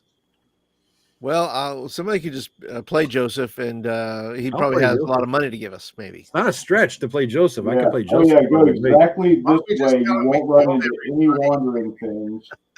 So we Um, told and, everybody we've been walking for 4 hours due north. yeah. Stop talking. And the trail's clearly marked with blazes along the trees, and you won't get lost in trying to find it. Yeah, well, Horatio decides he's going to talk to since Araya is looking at his pamphlet. He says Yeah. he says to him, he says, "Listen, I know you've not made any decisions yet, which is perfectly fine." Don't pull out the hell with the witness, huh? He says, "You've not made any decisions. That's okay, but I really feel like Memnon would be pleased if Mr. Finnick. I don't think we should take him out because they might send somebody worse. But I don't feel like Mr. Finnick should prosper in any way." Right. We'll see what we can do about perhaps waylaying some Not a fan. materials. Man, I'm not a fan of this man. Maybe he had an unfortunate accident while investigating the cleared mine. Yes. Fell down a shaft or something. Maybe the mullets came for Tim. The mullet people, he does live in Mulletville, Pennsylvania. I mean, he's out there, right? So, he's back on roll 20. He just appeared. There he is. Oh, there he is. It's entitled to I'm potty. talking about him. You there, Tim? Nope, not yet. He's thinking about it. Must have been editing Rob's document at the same time, and it just broke the computer. The sheer weight of the PDF he's working on. Not only that, the weight of the Robisms. I mean, it's The weight of the words. yeah. I mean, the Robisms. Yeah. You there, Tim? It's those it's the prevailing winds and stuff like that. You've got to take advantage of them. Take account. All right, there we go. Oh, look at that. Oh, he's back. He's back. Shh. Tim's back. Tim's back. That's We right. thought the midnight mullet people got you, Tim. Yeah, well, those it 1 seemed a.m. like it. Walmart types. Just once in a while, my They're in their internet just pajamas. likes to pajamas. So what did you guys hear about Joseph? Not much, Oh, really. I don't Yeah, he think. said he had lots of money for us. Yeah, I do he's remember going to that. show us exactly how to get to the mine without any wandering monsters. Many free magic items at our disposal. And then, we had a good time. So Joseph is an older guy, but he looks like he's 120 pounds, but he's all muscle. He's he's a guy who looks like if he got shot with 2 arrows, he would just drink an ale and rub some dirt on it and be okay. But he kind of looks you guys up and down. What can I do for you? Joseph, have you ever been to this mine before, the iron mine? Nope, don't go near that mine. Do you know the area north of here well enough to lead us in the vicinity close to it? Goes, it's up a ways up to the north. He is probably, if you go to the north, but he kind of uses his hand. He goes kind of north, but it goes a little kind of lean to the left a little bit, and it's kind of up towards that away.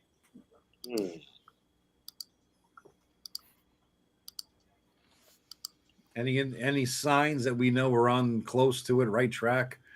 Big boulders, weird trees.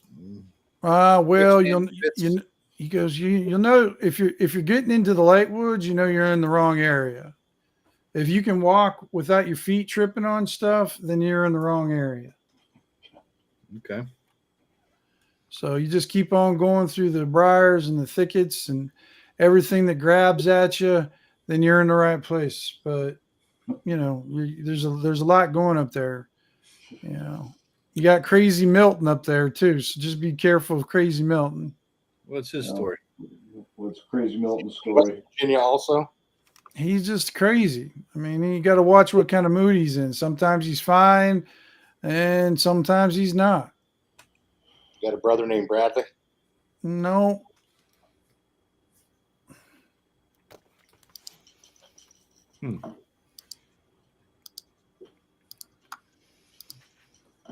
Well, that was good stuff. Thank you. Nice. Yeah. That was Can we start?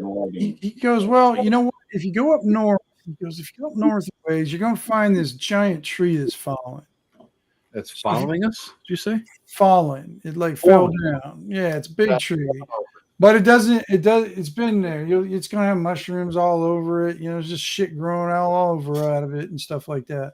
Don't go too near the tree because there's a lot of shit that eats it. A lot of animals are up there and everything like that. But if you start going kind of northwest from there, then you should find yourself at the mine.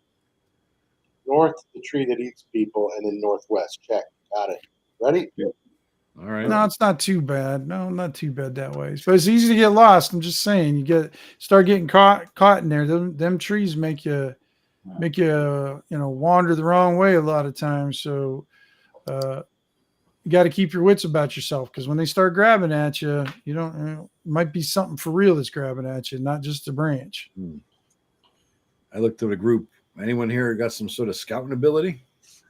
Because I'm a city boy. Like whatever background it would be if you took it, you know. I was a soldier, served on campaign, but no, I'm not a woodsman. I took I was also a soldier. Vance, it's up to you to retcon taking scouting. If you haven't picked a background yet, it would be helpful. Pick scout. Mine's woodborne, so Oh, all right. I think that has some benefits. That's cool. Sounds better than Sounds good. Thieves. Sounds better than Thieves Guild. But I don't remember. Oh, there it is. They found you in the hollow of an oak tree. So, okay, well there we go. I don't know if that makes you an expert in going through the woods, but Well, I can recognize hollows of oak trees apparently. So He's an infant, basically. You were left to die of exposure, but that qualifies you for a right. You've got this affinity for finding places where you can drop kids off. same thing, really. I know. Yeah. Yeah. All right. Any illegitimate children have been left back in the oak trees. All right, Daniel Boone, show us the way. So you guys gonna start heading north? Yeah, we're gonna go north, see if we can find Mushroom Tree, and It's a then day and a half out, right? So, I was one quick last question, and Joseph, once we hit that weird ass tree, how much further do we have to go, roughly? Either in hours or miles. Well, since I never go that way, I'm not really sure. I just know it's that direction. not how far is the tree though? Tree, I'd say about a day. Okay. Okay. So we camp at the tree or nearby the tree. Stubtoe wants to know if there's a Nordstrom in the area while we're up there. Yeah. I mean, you gotta have. Is this tree a shopping tree? I mean, Shopping tree. This is a Dollar Timu Tree. tree, a Dollar Tree. There you go. That would get you get an extra XP for that one, Vance. There it is. Yeah, oh, life XP, nice. yeah, You got tag teaming over there. yeah. Partnership. Brought his staff. That's not fair. Let's see here. Pretty good with Dollar Trees. I gotta say, they're pretty There we good. go. All So I got, right. actually, that's where I got this cup from, Dollar Tree. Right here, I'm drinking out of it for $1. For $1. All right. Let me just. Who's going to be my clicker, my roller for random encounters? That's what I was wondering. Who has would scouting it or anything like that affect it? No, I'll do it just because I've had such wonderful luck with it before. I burned my nat 20, so Dollar Tree born. For no reason. Is it D6? That's where that's that. So you guys are heading north. Yeah, roll a d6 there, Vance. oh, I see what you did here. Look at that. 4. Hey, yours. 4. Okay. Whoop, what's going on there? All right. No encounter in that area. As you guys are going through what he's describing, it's thick woods here. It's the undergrowth is it's not too bad. Like when it becomes summertime, or in springtime, it's going to be very grown up. But all the dead stuff that's on the ground is just like grabbing at your feet.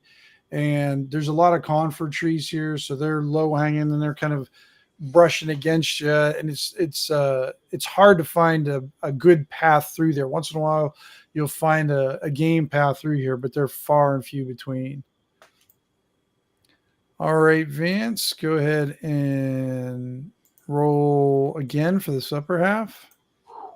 4. We're so good. Yeah. And the weather was cold, you said, Tim? I'm sorry, what's that? I'm sorry, you said the weather was cold today? Yeah, it's cold out, but you guys are like, it's that kind of cold but because you guys are walking and doing all, you guys are sweating in the cold, it's not easy work and everything. All right, now give me one more d6 roll there, Vance. Okay, let's go for broke. There we go. Okay, you did not get lost. Whew. Is each hex That's 5 miles? contrast to my last. Wow. You are Dollar Tree born. Dollar Tree born. So you got 6 miles up the all right, go ahead, Vance, and roll me another d6. Oh, God. 2. All right. Touch and go there. Now, as you guys come to this area, you guys breach you come above the ravine that you crawled through, and just to keep north, you've had to kind of go west for a while and then back up so you can find an access up this ravine because it's very steep. You guys find a place, and when you get to the top of the ravine, you do see a very large tree that's laying across in this field. It looks like it dominated this field probably a long time ago. You see a giant stump in the center of it, but it's on its side, and the trunk itself is littered with very small mushrooms right now. And you hear some noise coming. Sounds like the tree. You would clearly tell what they are. Are they like a bunch of goblins stoned out of their minds, or what are they? No, you guys don't see any like goblins or anything right now. You just hear noise over there. You don't see anything. But crossbow out, Tim, and arm the crossbow. Okay, this is probably about 100 yards away from you from where you're at. So, I mean, you would be in far distance from this because you can see it. It's still daytime-ish too. Or yeah. You're coming into because you're coming into evening now. This is where you guys are going to camp out, kind of. Yeah. So this is what you see. The sun's declining, but it's still bright enough to make it. You guys would have to start making a camp now before it gets too dark. I tell you what, why don't we hold up? I got some sneaking ability. I'm not you know, maybe not woodscraft, but I could walk quietly and hide behind trees and stuff. Why don't I arm the crossbow? You guys hunker down here, and I'll check out and see what it is, because we don't want to. It's coming on night. We got to camp, but we don't want to camp. There's some weird ass orcs, goblins, whatever. Oh my, over there, right? Fairies. I mean, they could be fairies. I'm not. I'm more worried about the Malusian people Anything, yeah. I mean, I just why don't I creeping scout up ahead? on me I'll scout ahead and check it with out. their banjo Out music. there, backwoods meth lab. Yeah, I mean, you don't want that. You hear sure do banjos. Yeah, you sure do have a pretty mouth, Horatio. You come on over here and I'll show you. I'll show you my mouth. Boy, And my, we're getting, wait, I meant to say my mace. yeah, I we're will getting show you my kinky already. mace. You got a Memnon all over him. Yeah, exactly. That's right. He's already threatened to Memnon somebody so far. That's, Yeah. that's true. Yeah. Before the stream. Before the stream. Before the stream. Yeah. So are you? So everybody's staying behind, watching Stubby Toe go up and Yep. creep up on the log. Yep. Yeah. All All right. right. So it's a basically it's a dex check with advantage, I think, if I'm stealthing. 2 million. Yep. All right. So let's see. Stub toe. 13. All right. 13. You're definitely not in your element. Mm-hmm. But you do manage. You're still stepping on some sticks or dragging your foot a little bit. It's just but it's not too bad. Okay. But it's definitely not. You know, you've done better. Yeah. How far do you want to get up to it, Joe? Well, how far away are we? About 100 feet or 100 yards? 100 yards. 100 yards. So 300 feet. I'll say 300 feet. Okay. So I'll.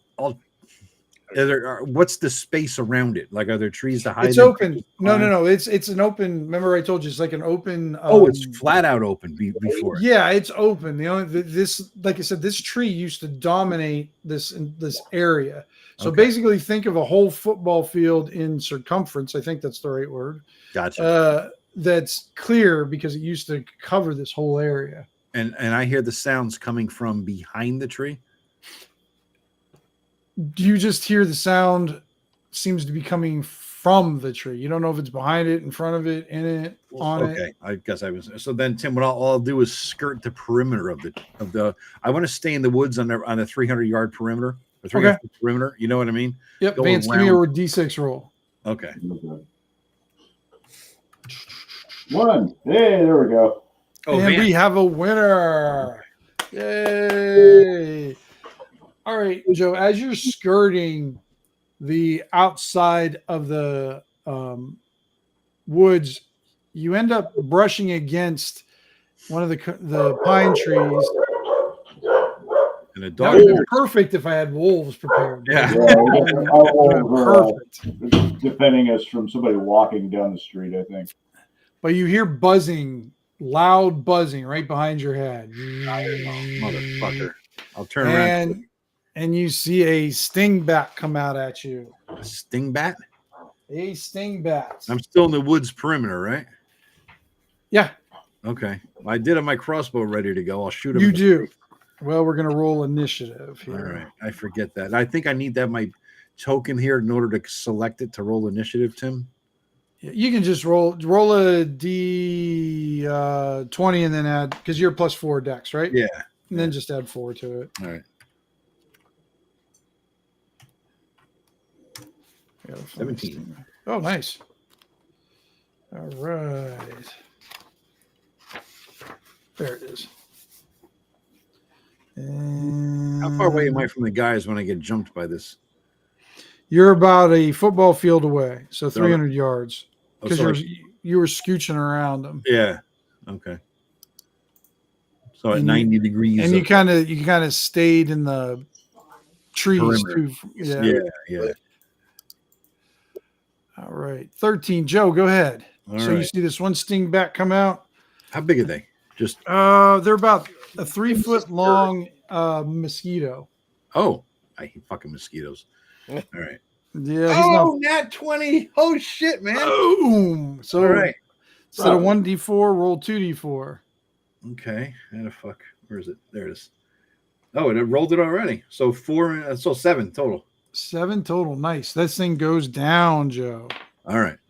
But Oh, you well- hear more behind him. You hear fuck. zzz, more buzzing. Did they see me? They're scoping me out or what? Oh yeah, they already know you're there. Oh yeah. Fuck. All All right. right. So there's 2 more, Joe. All right. Let's see what they get. So they're basically trying to stab you with their Giant. what's New it called? round? A probusis. Muskets or something. Yeah. New round, Yeah. Tim? Or is that round? So it's new roll for initiative or what are you doing? Well, no, they didn't go yet, dude. Oh, I thought that was like a gap. Like they were coming. No, there wasn't a surprise round. No, Oh, they okay. were. You actually bumped into their nesting area. Gotcha. Tim was explaining about their sting dong. Sting dong, yes. That's First one, second one. No, neither one of them hit. Your turn, Joe. All right. They're on me now. Can't do a crossbow. I have to do a dagger. Is that what we're looking at? You could take a move backwards or something like that and try to get some distance from you and shoot your crossbow again if you want. There's nothing saying you can't. Okay. All right. Then I'll do that. Okay. Same attack bonus, same damage. Pretty much, yeah. Oh. Whatever you want to do. Yep. 17. That hits.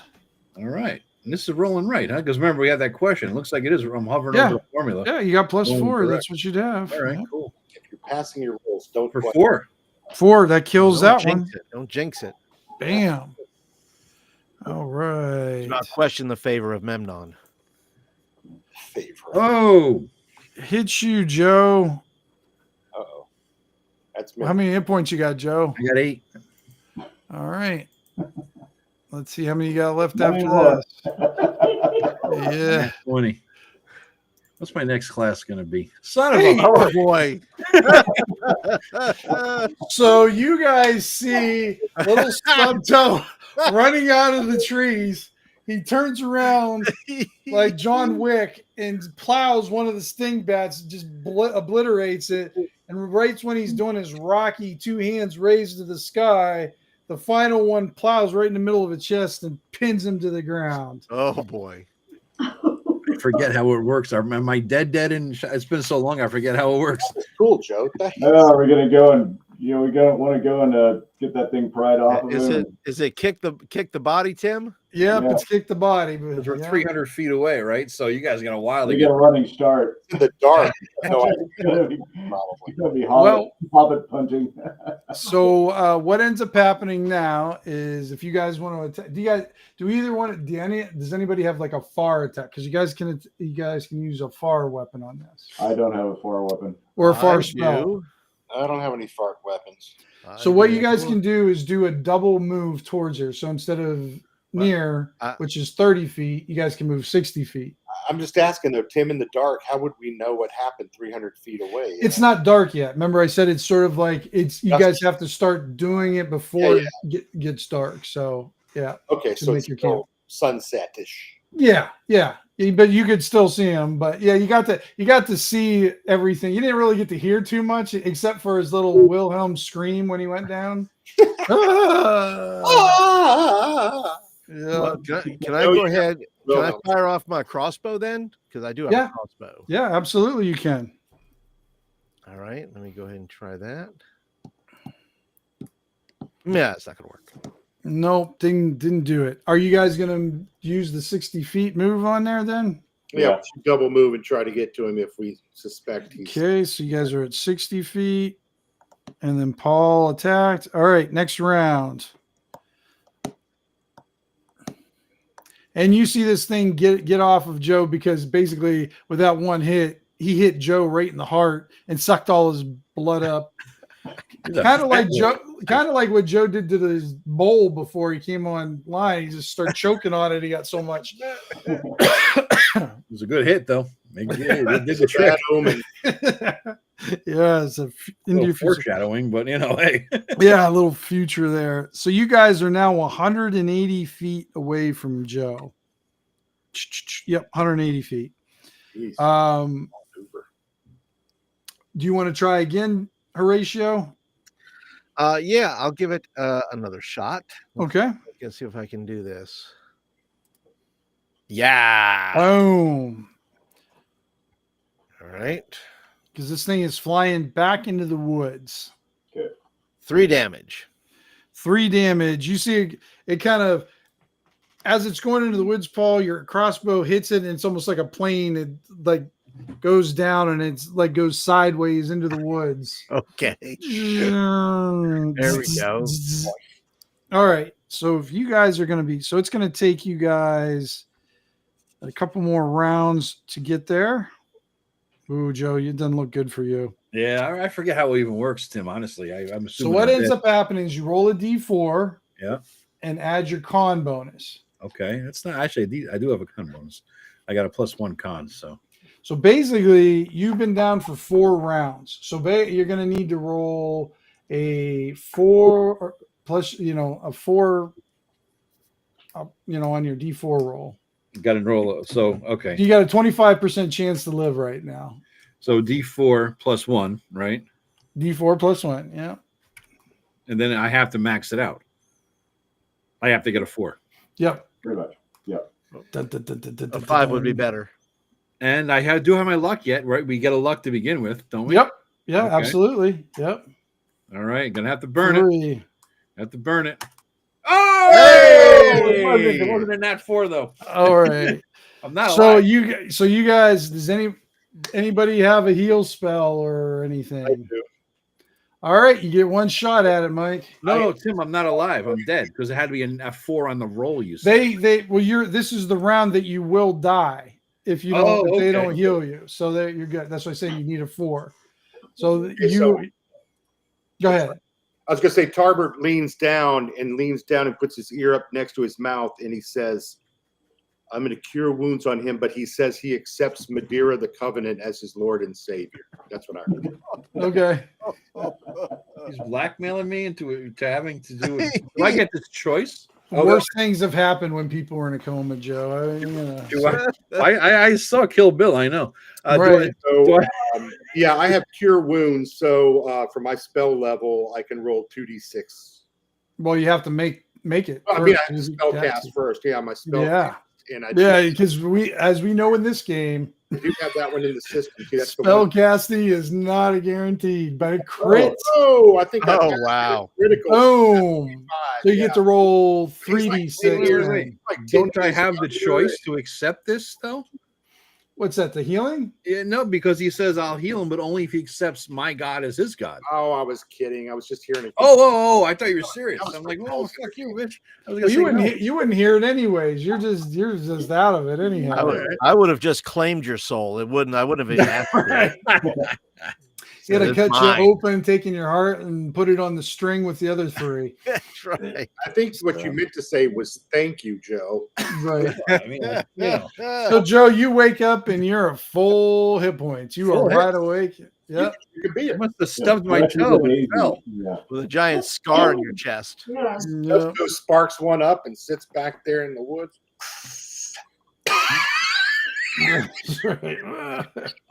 I must have stubbed my toe and fell. What happened? I'm back, baby. And as you guys are reveling in the rise of Stubtoe, the noise from the log gets louder. Oh god. Oh, God. Oh, yeah. How far away And- from the log? You guys Somebody are say- 100 feet away. Remember, you kind of Yeah. ran into the woods, ran out of the woods, Well, and retreat. the noise. I describe it like as a series of wind chimes. Now, before it sounded like static, almost, or like kind of probably close, like the buzzing of the mosquito, the sting bat or whatever. But now that it's getting louder, it sounds like there's like chimes mixed in with it or something. I suspect the fairy folk. We could run like hell. Yeah. That's usually works. I hear a Pink Floyd song in my head. Run, run, run. Dun, dun. Or maiden. I'm thinking Iron Maiden, Run for the Hills. Yeah. Yeah. Oh, yeah, that too. Yeah. All right, so we running. Yeah. Back to previous position. All right. Give me 1 second, guys. Horatio was also thinking Iron Maiden, but he was thinking "Bring Your Daughter to the Slaughter" is what he was. That's what he was thinking about. Of course he was. Thinking that tune in his head.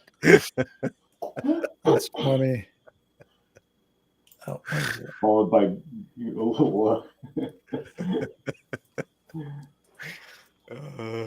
Let me see if that's in here. followed by Motorhead's God was never on your side.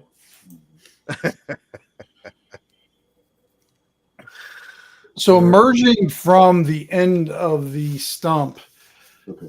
you see this small, squatty, bulbous creature. It just looks like this immensely overweight 3-foot creature, and it's got mushrooms growing out of its shoulders and its arms and on its back. But the weird thing, there's a large thing on its back that looks like a mushroom, but it looks like it's controlling the bulbous creature. Uh-oh. Horatio, introduce us to your mother.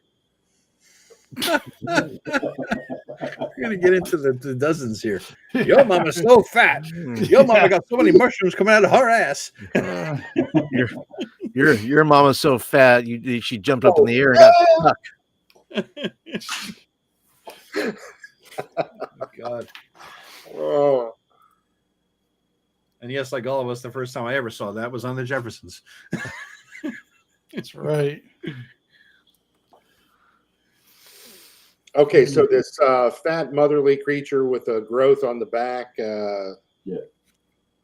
Being Appears driven by a force. little tiny myconator, apparently. Yeah. And it's heading towards you guys, and it's kind of slopping. It's moving, and it's making this weird kind of viscous sound as his feet are hitting the ground, and it's then what, like, it looks like it's trying to hurry, so it's clawing at the ground as it's walking too, because it's so squatty, and it's moving towards you. Can I can we do specific targets? Like, can I shoot a crossbow at the mushroom on its back?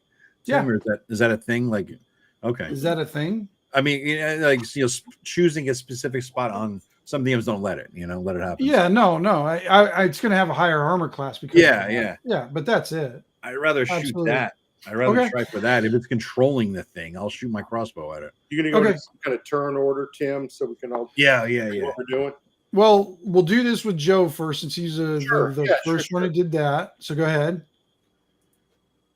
Ooh, 20. That's exactly what you needed. Hit this is the bulbous mushroom thing on his back. Yep. Right? This If I is the can take bigger that out, bulb. it might lose its control. Go 4. ahead. Can't do 4. much better than that. No, you can't. Let me make a quick roll here, guys. Might slow him down if nothing else. You see it hits it, Joe, and how it was kind of keeping upright. Now it's still on its back, but it's sort of slumped to one side. Kind of like it had a stroke. Right. And you see the creature start going that way. All right. It's slumping towards to the left there. That So, works. Or we just let it wander off into the woods, and it's not gonna. I may lose the XP though.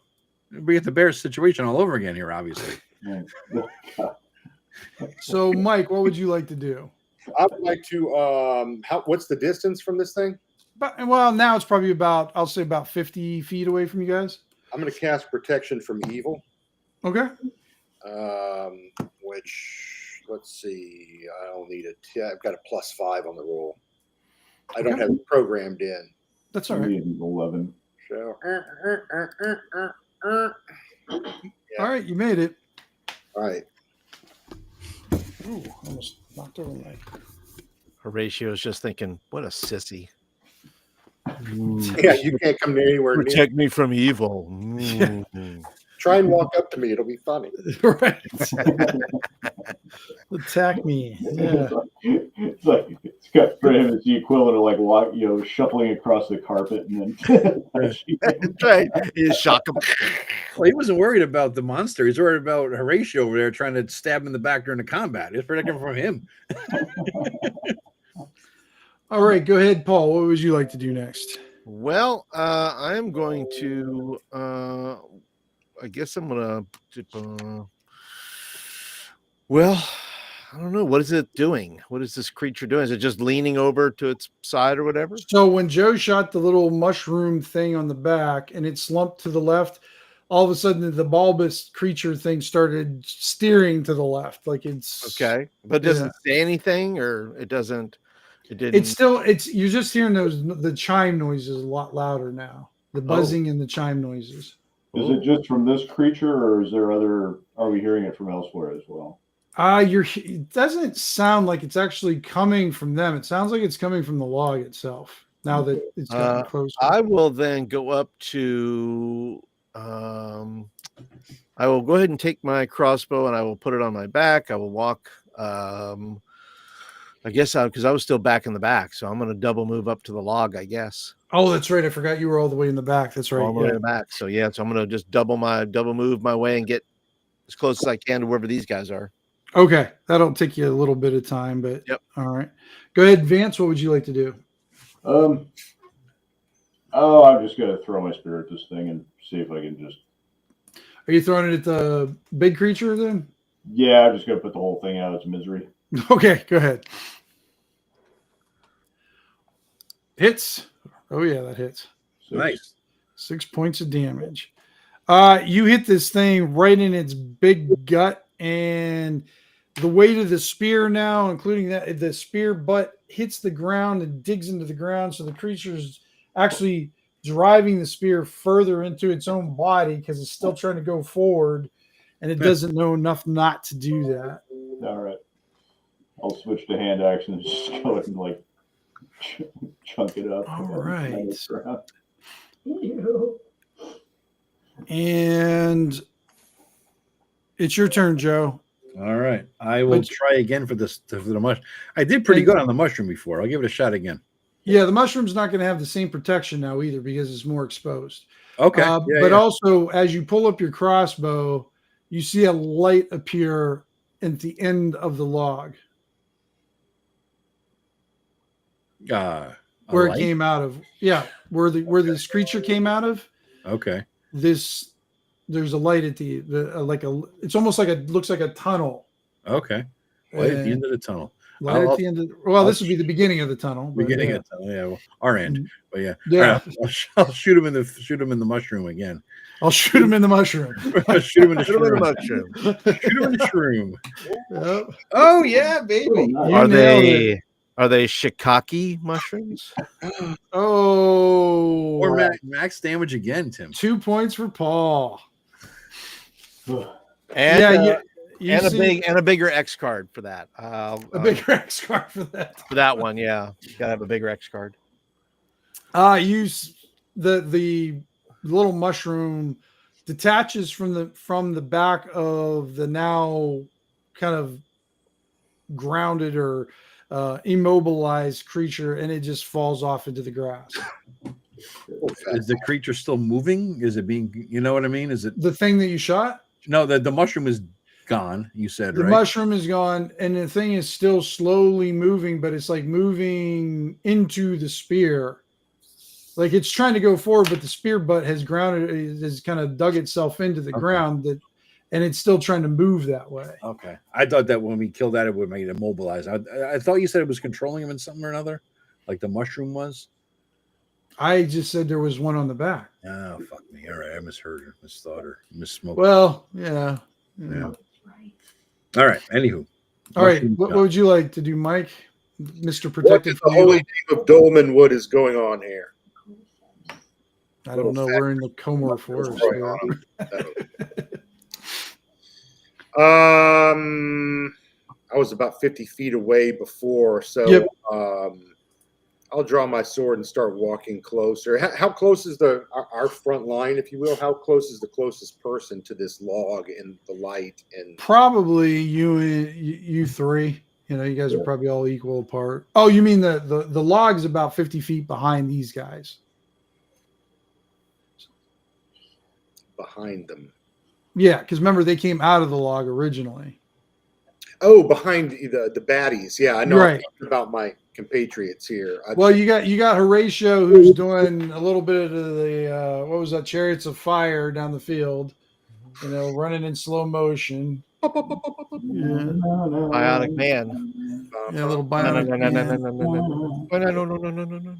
No. And then these guys all ran up. You three are kind of standing in the line. You got Stubtoe, the missile launcher, and Vance. Picking them too. Okay, well, I want to make sure I'm up there with them, so I'll draw my long sword and shield and move up with them. If you can do a double move and be right next to them, but you won't be able to act, or you can just do 30 feet. That's fine. I'll double move to make sure I'm up. Okay. There. It doesn't appear there's.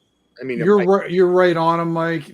So you see that this mushroom creature looks like it actually was like physically attached to. It was some sort of growth that was attached to this creature because you can see where it fell off from. That is now kind of got some goo coming out of it. And this creature that you get closer to, it almost looks like a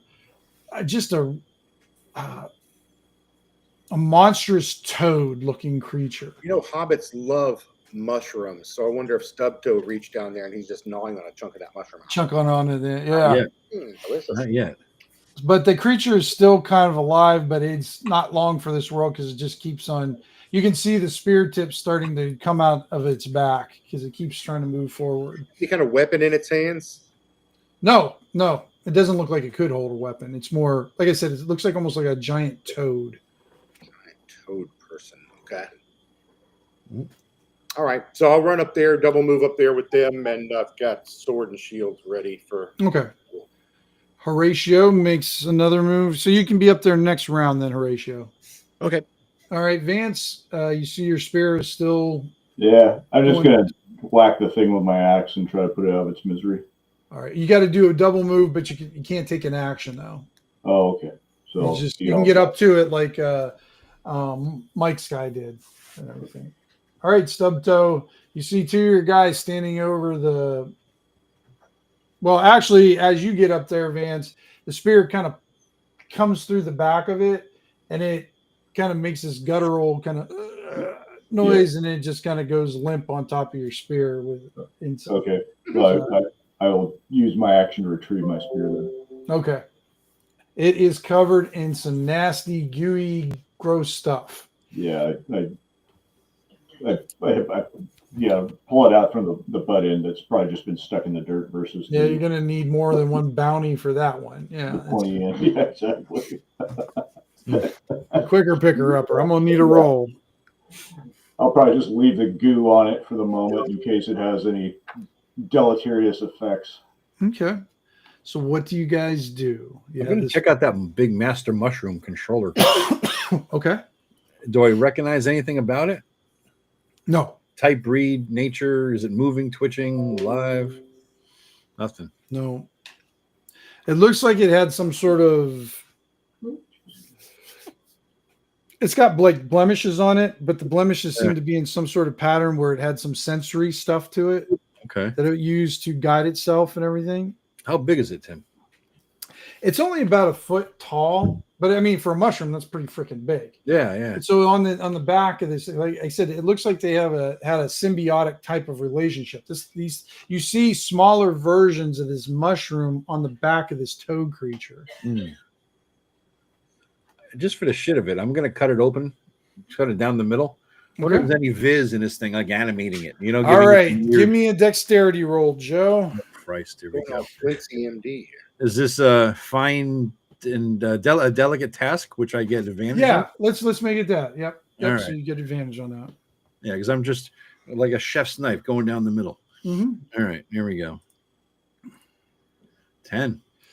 You kind of hack at it.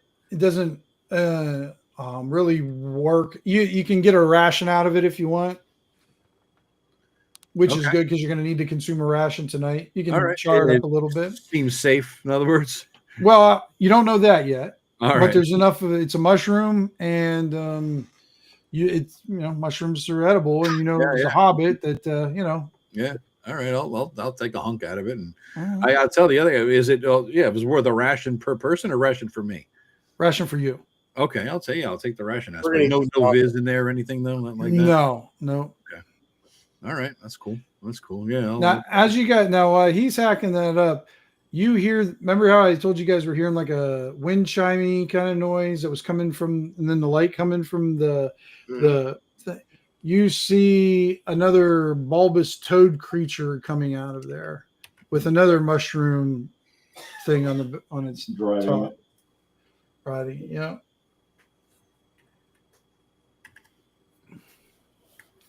So back in turn order, or are we rolling initial? What are we doing?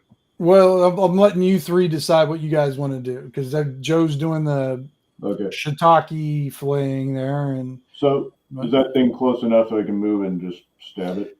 it's 50 feet away. I'll throw again then because that's a near. Throw your sticky spear at it again. Yeah, I go through. All right, go ahead. 17? That it's All right. So I've impaled another toad thing. yeah, this time, Vance, though, it immediately drops. It's just coming out of the tunnel, and you've just hit it right there, and it drops. And you see that it also has a mushroom thing attached to its back. Okay. And when it goes down, it makes this high-pitched chiming noise.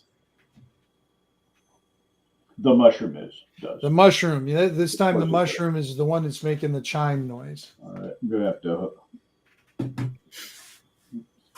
All right. hoof it over there and silence that thing. What are you going to do, Paul? Okay, if I am up, do I recognize that? Does Horatio recognize that the sound is coming from the log?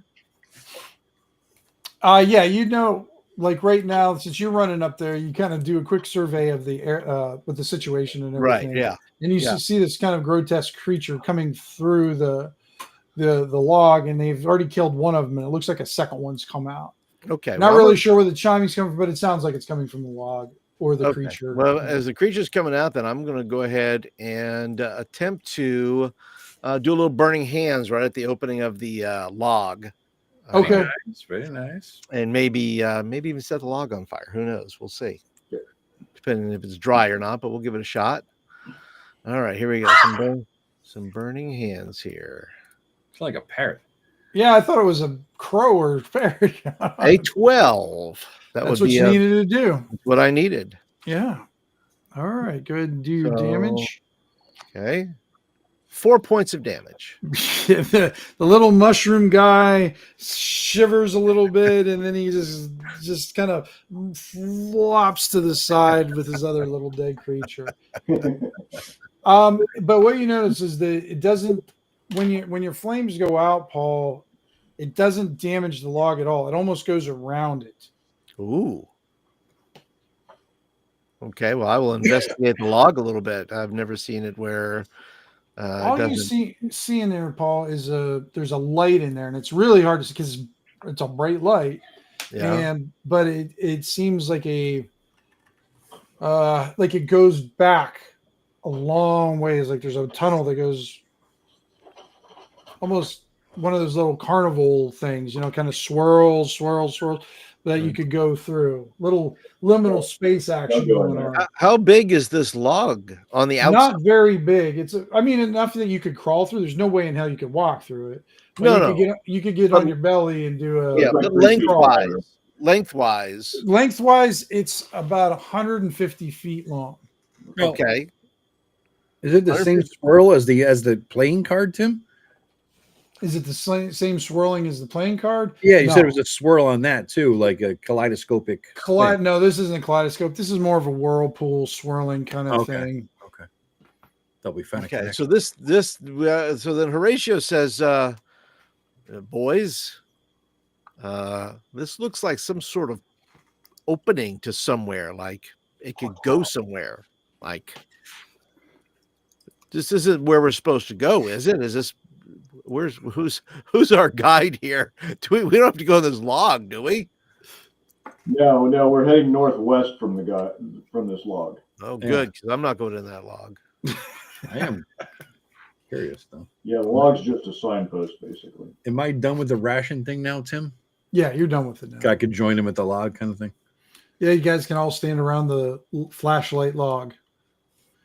By the way, when you killed that creature, the chiming stopped. Oh, good. That was annoying. But there is some slight chiming still on that one toad, or actually on both toads, really. Damn it. Both of them have they have very small little mushrooms on there that look exactly like the ones that were riding the big creature, but these are just, very, very small. Just for shits and giggles, I'm gonna, because I remember the Temple of Elemental Evil giant toad swallowed things whole. I will cut the gullet open and see what might be in there.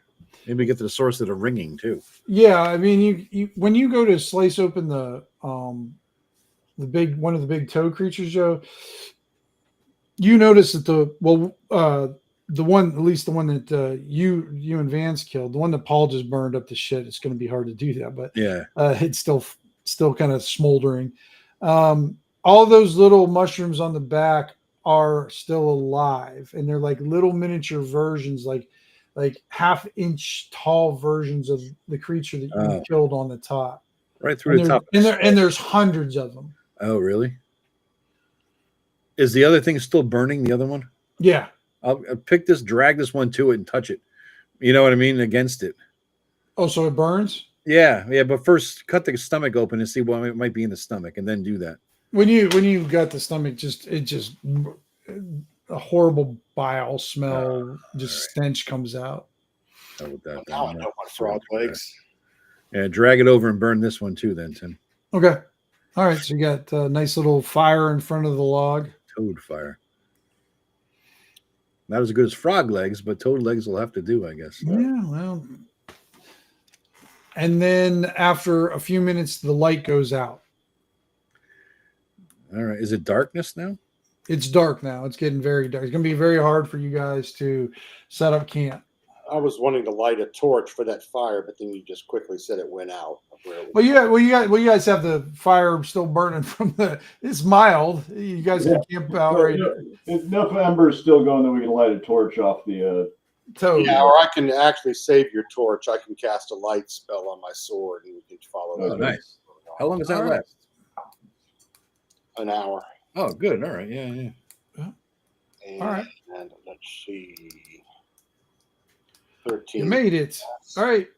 So you guys set up camp. Vance, give me a D6 roll, please. Oh boy. Now we're not going to be too close to this damn log of lightness here, right? No, I assume we were to go back to where we were when we first saw it. Yeah. 500 feet away. Okay. Yeah, because this is a good place to camp in the field itself because it's flat and you don't have to deal with,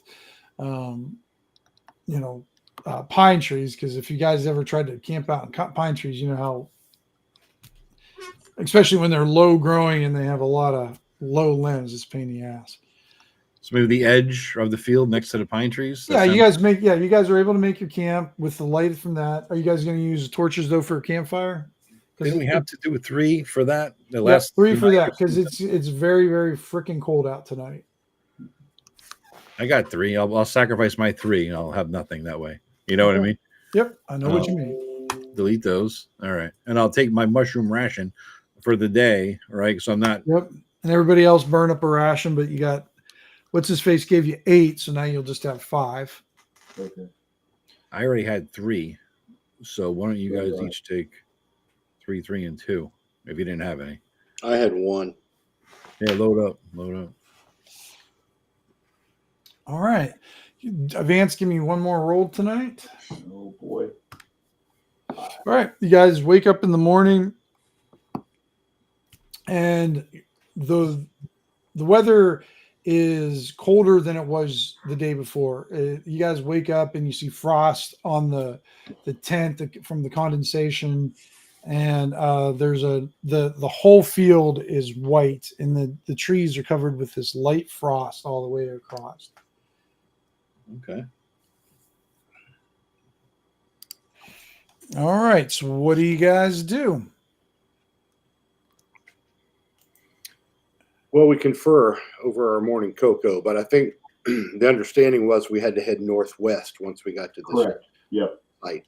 All right, So Vance, give me a quick D6 roll give you your lost roll for the day.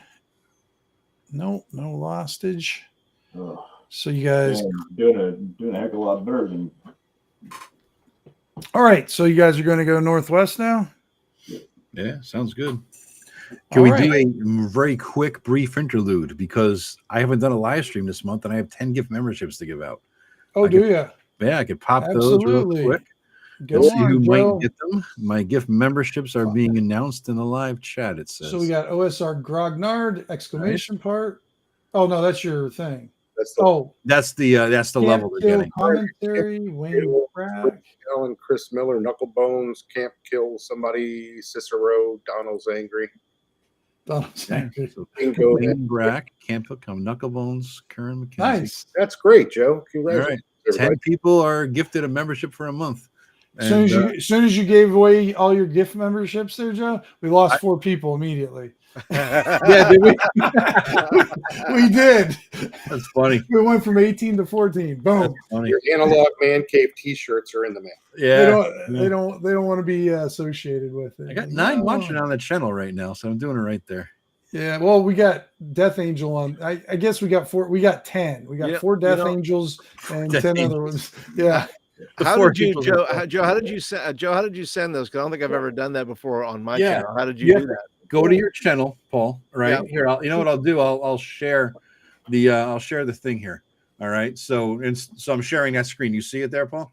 I'll be right back, guys. All right. Yep. You click the $sign, Paul, and Okay. then there should be membership gifting. Ah. And then if okay. you haven't done it yet, you could say you have 10 you could give this month. Otherwise, you got to buy them.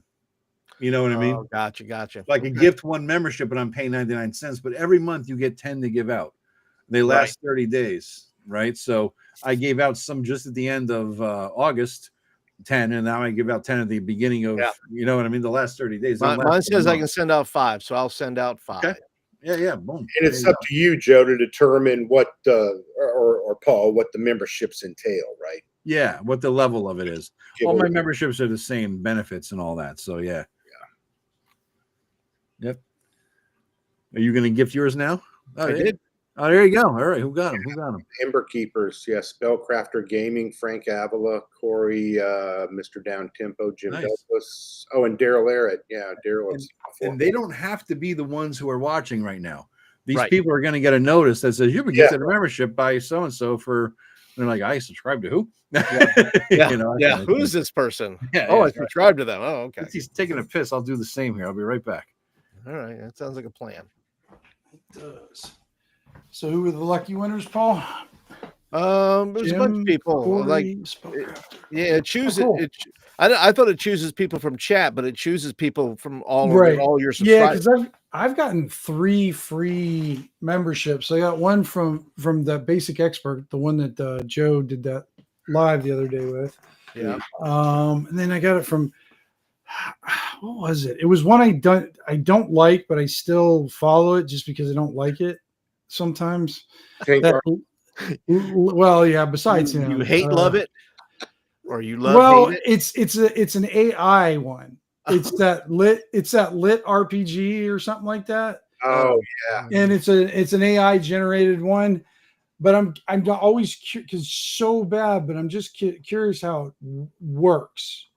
Not that I have any interest in it, but if I don't like something, I still pay attention to it, just because. Not that anybody loves it yet. The number one use of AI is they're making all these Japanese sex dolls, but nobody loves AI. They're all anti-AI. Well, sure. Well, I mean, if anything is going to get popular, it has to go through the porn channels first before it gets into. Because if you can make money with it doing that, then it'll start moving into the market. It's always Porn been- is always the test. That's right. Well, they built the internet. That's pretty much exactly what it is. Yep. Sure did. Not that Brother Tarbert approves. That's funny. But, Oh, Joe's back. I looked up and he was just sitting there staring at us. yeah. All right. Now Flint's gone. Yeah. Urinary breaks. We're alternating. Yeah. We need a common track. I'm surprised we lasted this long, actually. I already took one. I know. Yeah. I see you vanish every once in a while. Yep. The old coffee can trick. I've gone through. Yeah. I have a water bottle here. I drank all of this and then half of one before I even got on. And I take it the fact that we're all here that nobody is the big Powerball winner amongst us. No, I have my little ticket, and because I don't know how to do that stuff, I just put everything on there, and then I did the little scan thing, Yeah. and it said, Not a you are not a winner. I was like, you don't have to rub it in. No, they're rubbing it in. They're being nice. They would say you're a fucking loser. If Right. they were really being real about it, Yeah. So, No, it was not me. now you could set that. Is Paul back yet? Oh, he's not back, right? Not yet. Okay, yeah. I was gonna say you could set your level of membership. Like Mike Grognard is the lowest level. For whatever reason, it defaulted to the $5 level, but I brought it back to the 99 cents. I figured it'd be easier for people to say, "Yeah, I'll continue 99 cents a month." You know what I mean? Than keeping a $5 membership. Joe, if I can ask, what are their benefits for 99 cents a month, for $1 a month? Same exact thing as $50 a month. You just get videos early if I release them. Releases, that's what I thought. Yeah, you're very Yeah. yeah. I've seen others kind of do similar stuff. Yep. Yeah. I try to do like at least a day. I'll give people the ahead of time membership levels at least a day ahead of time. They can look at the video, So Sure. Yeah. Mike, you had a hell of a video one. It was like thousands of views for like your 300 subscriber level. You killed it, man. Yeah, I had one blow up just out of Yeah. nowhere, which is exciting. People still go in there and comment about it. Yeah. Pull it, Mike. Pull the mic closer, Mike, or something. Sorry, yeah, I'm leaning back in my chair and the mic's back there. I have a There new you mic coming, by the way, so I'll solve that problem. I hope. Say again. I said I have a new microphone coming, so I'll solve Nice. the problem. Oh, cool. Yeah. Apparently, I didn't know until my nephew told me that my mic should be close to my mouth. So that's why he told me to get a stand and all that. Now it's right here. He says the type of mic I bought, because he's a kid and they know everything, literally. So when it comes to tech shit, it's like me back in the 80s with the VCRs. I knew it all, and I've lost touch. I was the kid who went around the neighborhood installing all the neighbors' VCRs because I had a paper route, right? And so I installed all the VCRs for him. Now you're this version of the clock flashing 0000, exactly. on the VCR. Yep. Or was it 12 o'clock that it 12 flashed? o'clock. How the 12 mighty o'clock. have fallen. Yeah. Yeah. 12 a.m. It's all Wait till flashing. Paul gets back. But you guys see the mine Oh, nice. down below. Nice. Tim, did you make this with those stamps that you bought a million years ago? No, this is one I just I have this collection of map icons Yeah. and online, and then the hexes themselves, that's actually just the same hex that I just kind of pasted and put on top of. Yeah. It's not like a full sheet. I had to make the sheet. Gotcha. But I like the roughness I do of too. it. I like it too. It's nice. So It's a good style. yeah, and it's nice and clean. It's easy to read, and then if you'll notice, I don't know if you guys. Oops, let me get. So the way I kind of do this, especially for this kind of hex crawl. So scroll down a little bit, Joe, towards the village.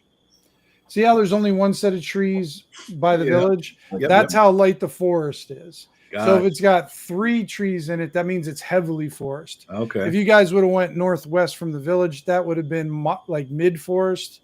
There's Yeah. only 2 in there, so that's 2. kind of helps me guide me Okay. on like Mhm. how thick the forested area it is, and Okay. and I do that with the hills. I do it with mountains. If it's really mountainous, I'll put 3 different mountains in there. So it's just sort of a visual guide for myself and possibly for the players to help them remember that. Okay. So just waiting on Paul. Yeah. Yeah. So what's the where is it? I'm out of torches. What's the torch situation? Who has what for torches and lanterns? I have 3 torches. I have 2 torches Okay. And then and a light spell. good. That's our. You should lead with the light spell. I mean, why burn a torch if we have That's potentially why I offered- infinity? Yeah, there. You know, because it's right midday when we get to the mine, right? Tim, it was a day and a half away. You guys are you guys are there about lunchtime. Okay. So I think Paul ended up doing an unexpected deuce. Yeah, I hope you he may rolled, have. hope he rolled the cast. He might have sharded. You never know. I mean, that's what happens at this age. I was thinking about this. I failed his roll. when he mentioned that whole portal and he would, tamp up my mouth, I actually looked up that spell. It doesn't say what it does or doesn't affect. What's that? Listen to this. So the hold portal spell, because I was like, oh, that only works on doors. But no, you magically hold the portal closed for the duration, right? And so if by Paul's interpretation, a portal can mean anything, it opens or closes. Yeah. And if you cast it on an asshole as a reverse spell, open portal, somebody shits themselves, no? I hate to think I've been around this group long enough that I've heard that theory put forward by Joe. I just came up with it, I think, dude. No, I think you mentioned that idea before. Did I? I've had that flash of brilliance before. They slowly explode, yeah, and then get. Boy, I don't know. I hold don't it. think you know what the definition of brilliance means, Joe. If you're using it in that way. Of anti-ascolery. You're trying to say it's a shitty idea? Oh, 2 Fun points for points. Joe. Fun points. Set myself up for that one.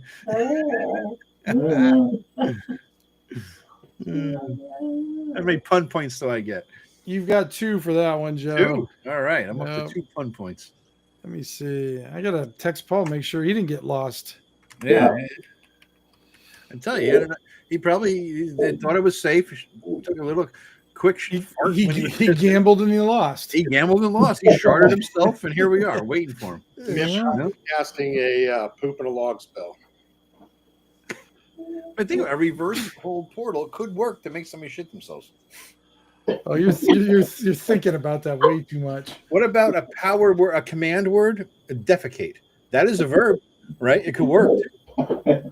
Power word prolapse. Just so you know, Joe, if these spells are in your game, I'm not playtesting it.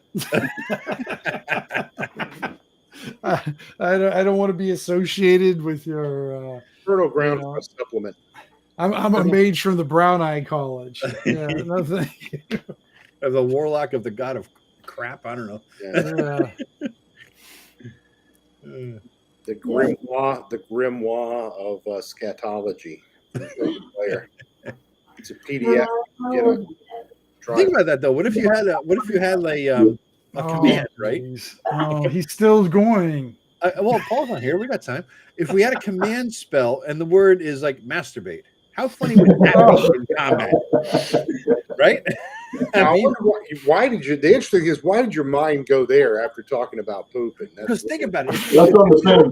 It's the same general vicinity. Yeah. All right, Paul. If the dude is in armor and Joe the traveled command word the is Teen masturbate, Highway. Yeah. it will force him to take the armor off, so you get all the benefits of embarrassing him. Plus, now he's less armor.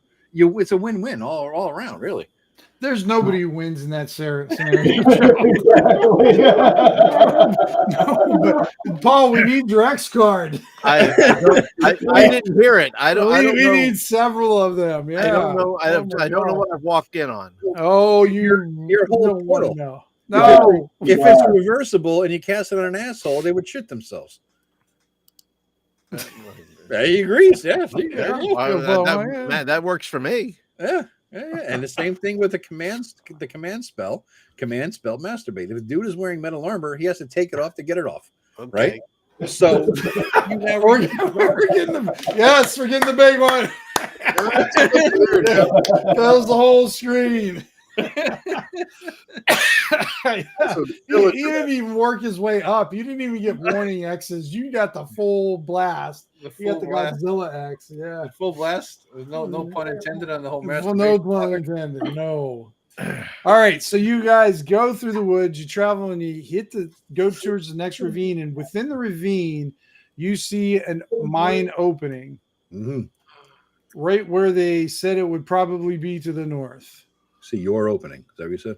Yeah, mine opening. Yeah. He's German. It's mine opening. Mine opening. That was good. All right. Mine opening. Why don't I risk the scouting thing like I did last time, and hopefully no goddamn mosquitoes from hell. Don't forget you can use invisibility there, my hobbit buddy. I have the invisibility, but it's only 3 rounds, right? How far are we from it, Tim? But in a jam, You're probably about you're at the top of about a 20 to 30 foot ravine, and it's pretty steep. You're going to need a rope to traverse this anyways. Even with the thief climb thing going on? Thieves are smart enough to use a rope. Oh, okay. Yeah, that's why you brought rope. So when things get, otherwise you're going to be, sliding on your ass and tumbling on your head and All right. probably going down, because if you try to do the root jump on the way down, I would let you still have advantage on that, but the other guys aren't going to be able to get down safe anyways. Well, that's what I was thinking. I have to climb up and anchor the rope, or unless you're saying like a lasso it or something. No. You're on the top. This is in the bottom of the ravine. Oh, my bad. Okay. This is in the bottom. There's a small creek that's running through the bottom of it. But it's just very small. It's not, you don't have to make any rolls because of it or whatever, but it's a steep ravine. You have to climb down it by using a rope. But like if you do like I said, the rope jump, you're never going to get stealth rolls with that. That's just going to be too hard to do it that way. Okay, I'll do the rope. Then I'll tie the rope to something, and I'll there's plenty of trees that you can tie it to, and just scoot yourself down. I'll go down first, since I'm the dexiest. All right, go ahead and do your stealth roll again, Joe. You get it with advantage. Okay, with the rope. Does rope give me triple advantage? There's no such thing as triple. Okay, so Joe falls.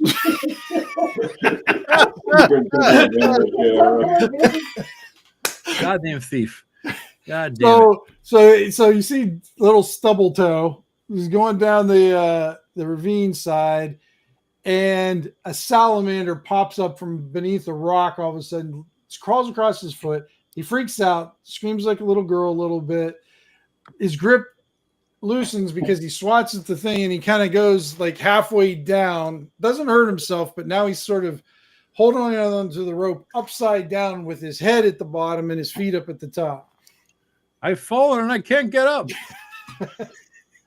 You got about another 10 feet. You could scooch down like that if you wanted to. I'll give it a shot. Yeah. All right. You get to the bottom. You're soaking wet from all the frost and all the wet, from the spring thaw. Yeah. But you do make it down. But if there was anything stealthy that you needed the stealth from, you failed miserably. All right. Crossbow out. Under a tree, ready to shoot whatever comes out of us that I just alerted to our presence as the other guys dismount, hopefully more gracefully than I did. Are you guys coming down then? Yeah, we're going to have to, because he's going to have support if he gets in trouble like last time. We can't. Yeah, we can't leave him unsupervised. Are you guys trying to stealth down, or you guys are just trying to go down? Well, it's kind of ruined, so we're just going to go down, make do. Yeah, I'm not going to make you guys roll. You guys make it fine. You're not trying to do anything. All right, you guys are. Let me grab this. Okay. This is definitely going to be a 2-session thing, isn't it, Tim? I don't know. Yeah, it is almost 10 o'clock, isn't it? Well, do you guys want to take?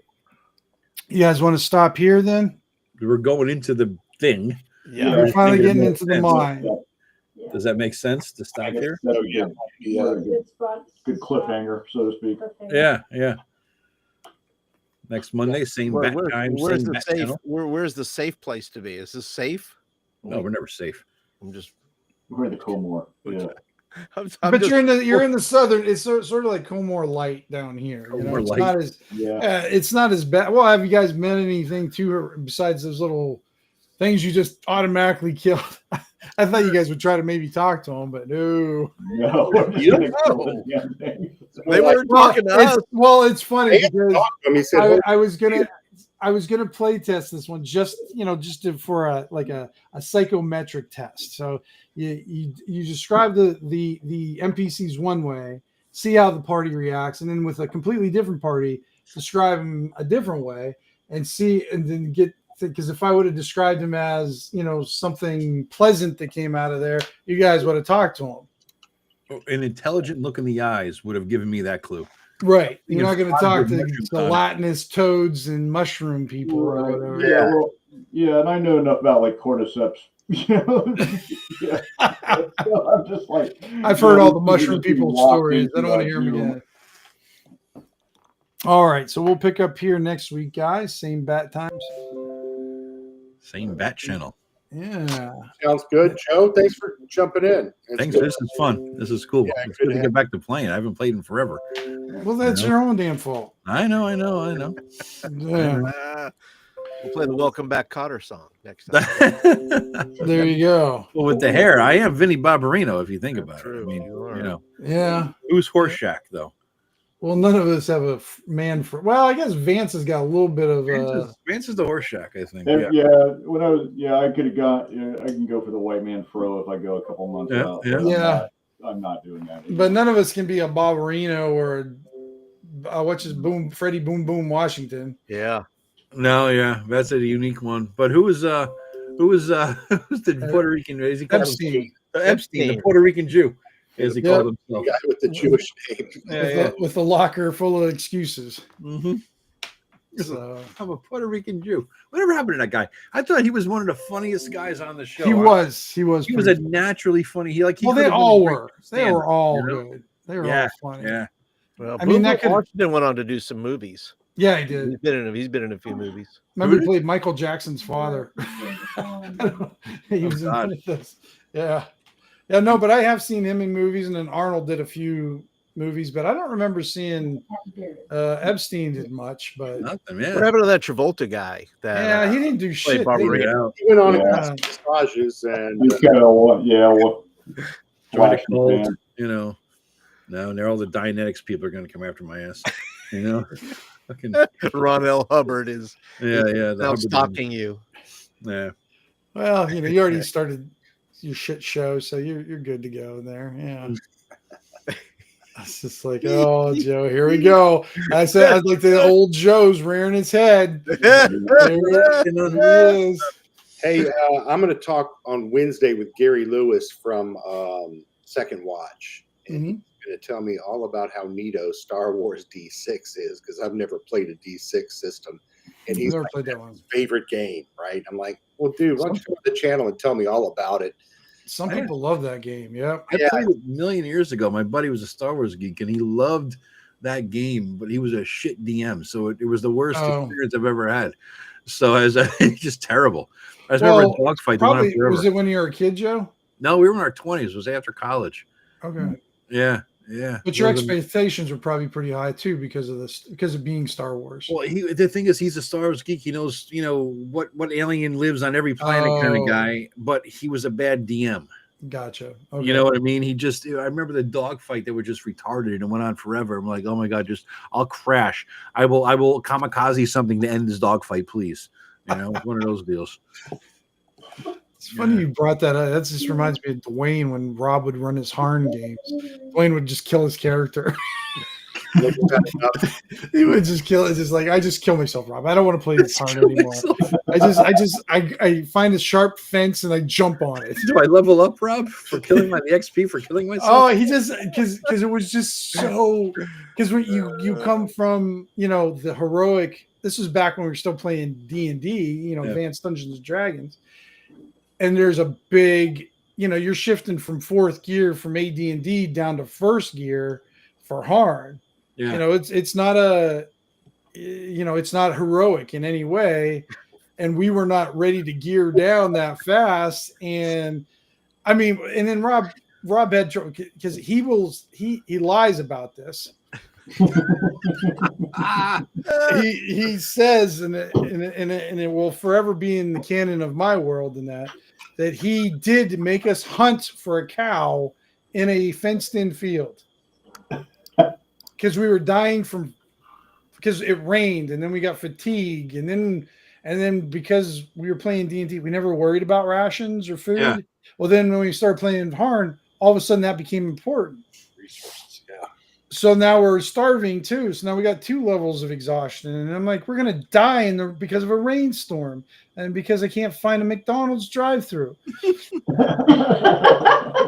and he's so I'm like, well, we're in town. Is there a field? Yeah. Does it have a cow? Well, you have to roll for it. I'm like, I have to roll for a cow. Roll for a cow. so we failed, and then that's when Dwayne, I think, finally he was going to jump on a sharp fence post and kill himself. Here's the funny thing, back then, this is when Gateway remember Gateway Computers? The cow computers, the The cow computers. So when you bought one from them, you got a T-shirt, a cow T-shirt. I gave it to Rob, and I said, "Wear this T-shirt and then run around your yard because I'm gonna hunt your ass down." We're gonna do this for real. Oh, that's good. And Rob put it on. The best part of it was probably about 2 to 3 sizes too small for him. Of course. He probably fit in it now, though. He lost all that fucking weight, Yeah, but no, that was not a good time. Yeah, we weren't ready to shift down from Harn. I love Harn. Now I absolutely love Harn, but back then it was just sort of like you got to be free. And he'd always try to sneak it in on us. You guys interested in going back to Harn? Do you want to go? You want to try some Harn? No, Rob. No. I kill myself. I don't even roll up a character. I kill myself. I kill my non-existent character. He finds the highest parapet and he jumps on a pointed fence post. Oh, God, that's funny. Yeah. So he goes, all right, fine. Yeah, it sounds like Rob and his wife are coming up for ShireCon along with Eric, and I think they're doing a big Airbnb together or something. Nice. Yeah. You guys, anyone, Flint? I know, Vance, you were thinking about it last year, but that's not a thing. When is it? 2 weeks, dude. I was going to say, I'm trying to figure out how to get to my farm in 2 weeks, but I don't think I'm going to with some work deadlines and stuff like that. Paul and Mike, you're too far out, right? You're Midwest somewhere. I'm Houston. Yeah, I'm in Alabama. So. Miami. Yeah. And Tim, you're out, right? You're not doing it. Not this year, no. So this is the first year I'm not hosting anybody in my house for a long time. I'm going to show you guys my hex map just for shits and giggles. I'm going to save all my pennies for North Texas. Yeah, I'll go in there next year. I already bought the ticket. I guess when do the hotel rooms start booking those? In February, January? Should be I know the tickets are already open, but I don't know when the rooms go on though. Yeah. I thought I saw on their Facebook page that they're going to open soon, but hotels? It could be before January. Okay. If you see it, let me know. I'll just want to get in there. Be stuck to get a different hotel. We did this last year or this year, Joe. Melissa, my wife, and I stayed across the way because she had a bunch of points through whoever it was. Oh yeah. It wasn't that bad, but we came up there in one car and she didn't come to the thing at all. But it's like Mom would drop me off and Mom would pick me up, and she'd come late at night too because I stayed at the bar a couple of nights. Yeah. With some of the guys, and that's the thing. It really was fine. It wasn't a big deal, but yeah, I'd rather be there in the hotel. I mean, just to stumble to the elevator and air conditioning, because if you have to walk from a hotel across the street in June in fucking Dallas, I mean, as a fat man, I'm dead. Yeah, it just no. I'll sweat well, the it's not really a walking type thing either. Going over that freeway overpass. Exactly, it's not convenient. You'd be dodging. Yeah. So. Yeah, and I'm not, as a fat man, I can't dodge. Therefore, right there, big fat Frogger trying to get across the goddamn city.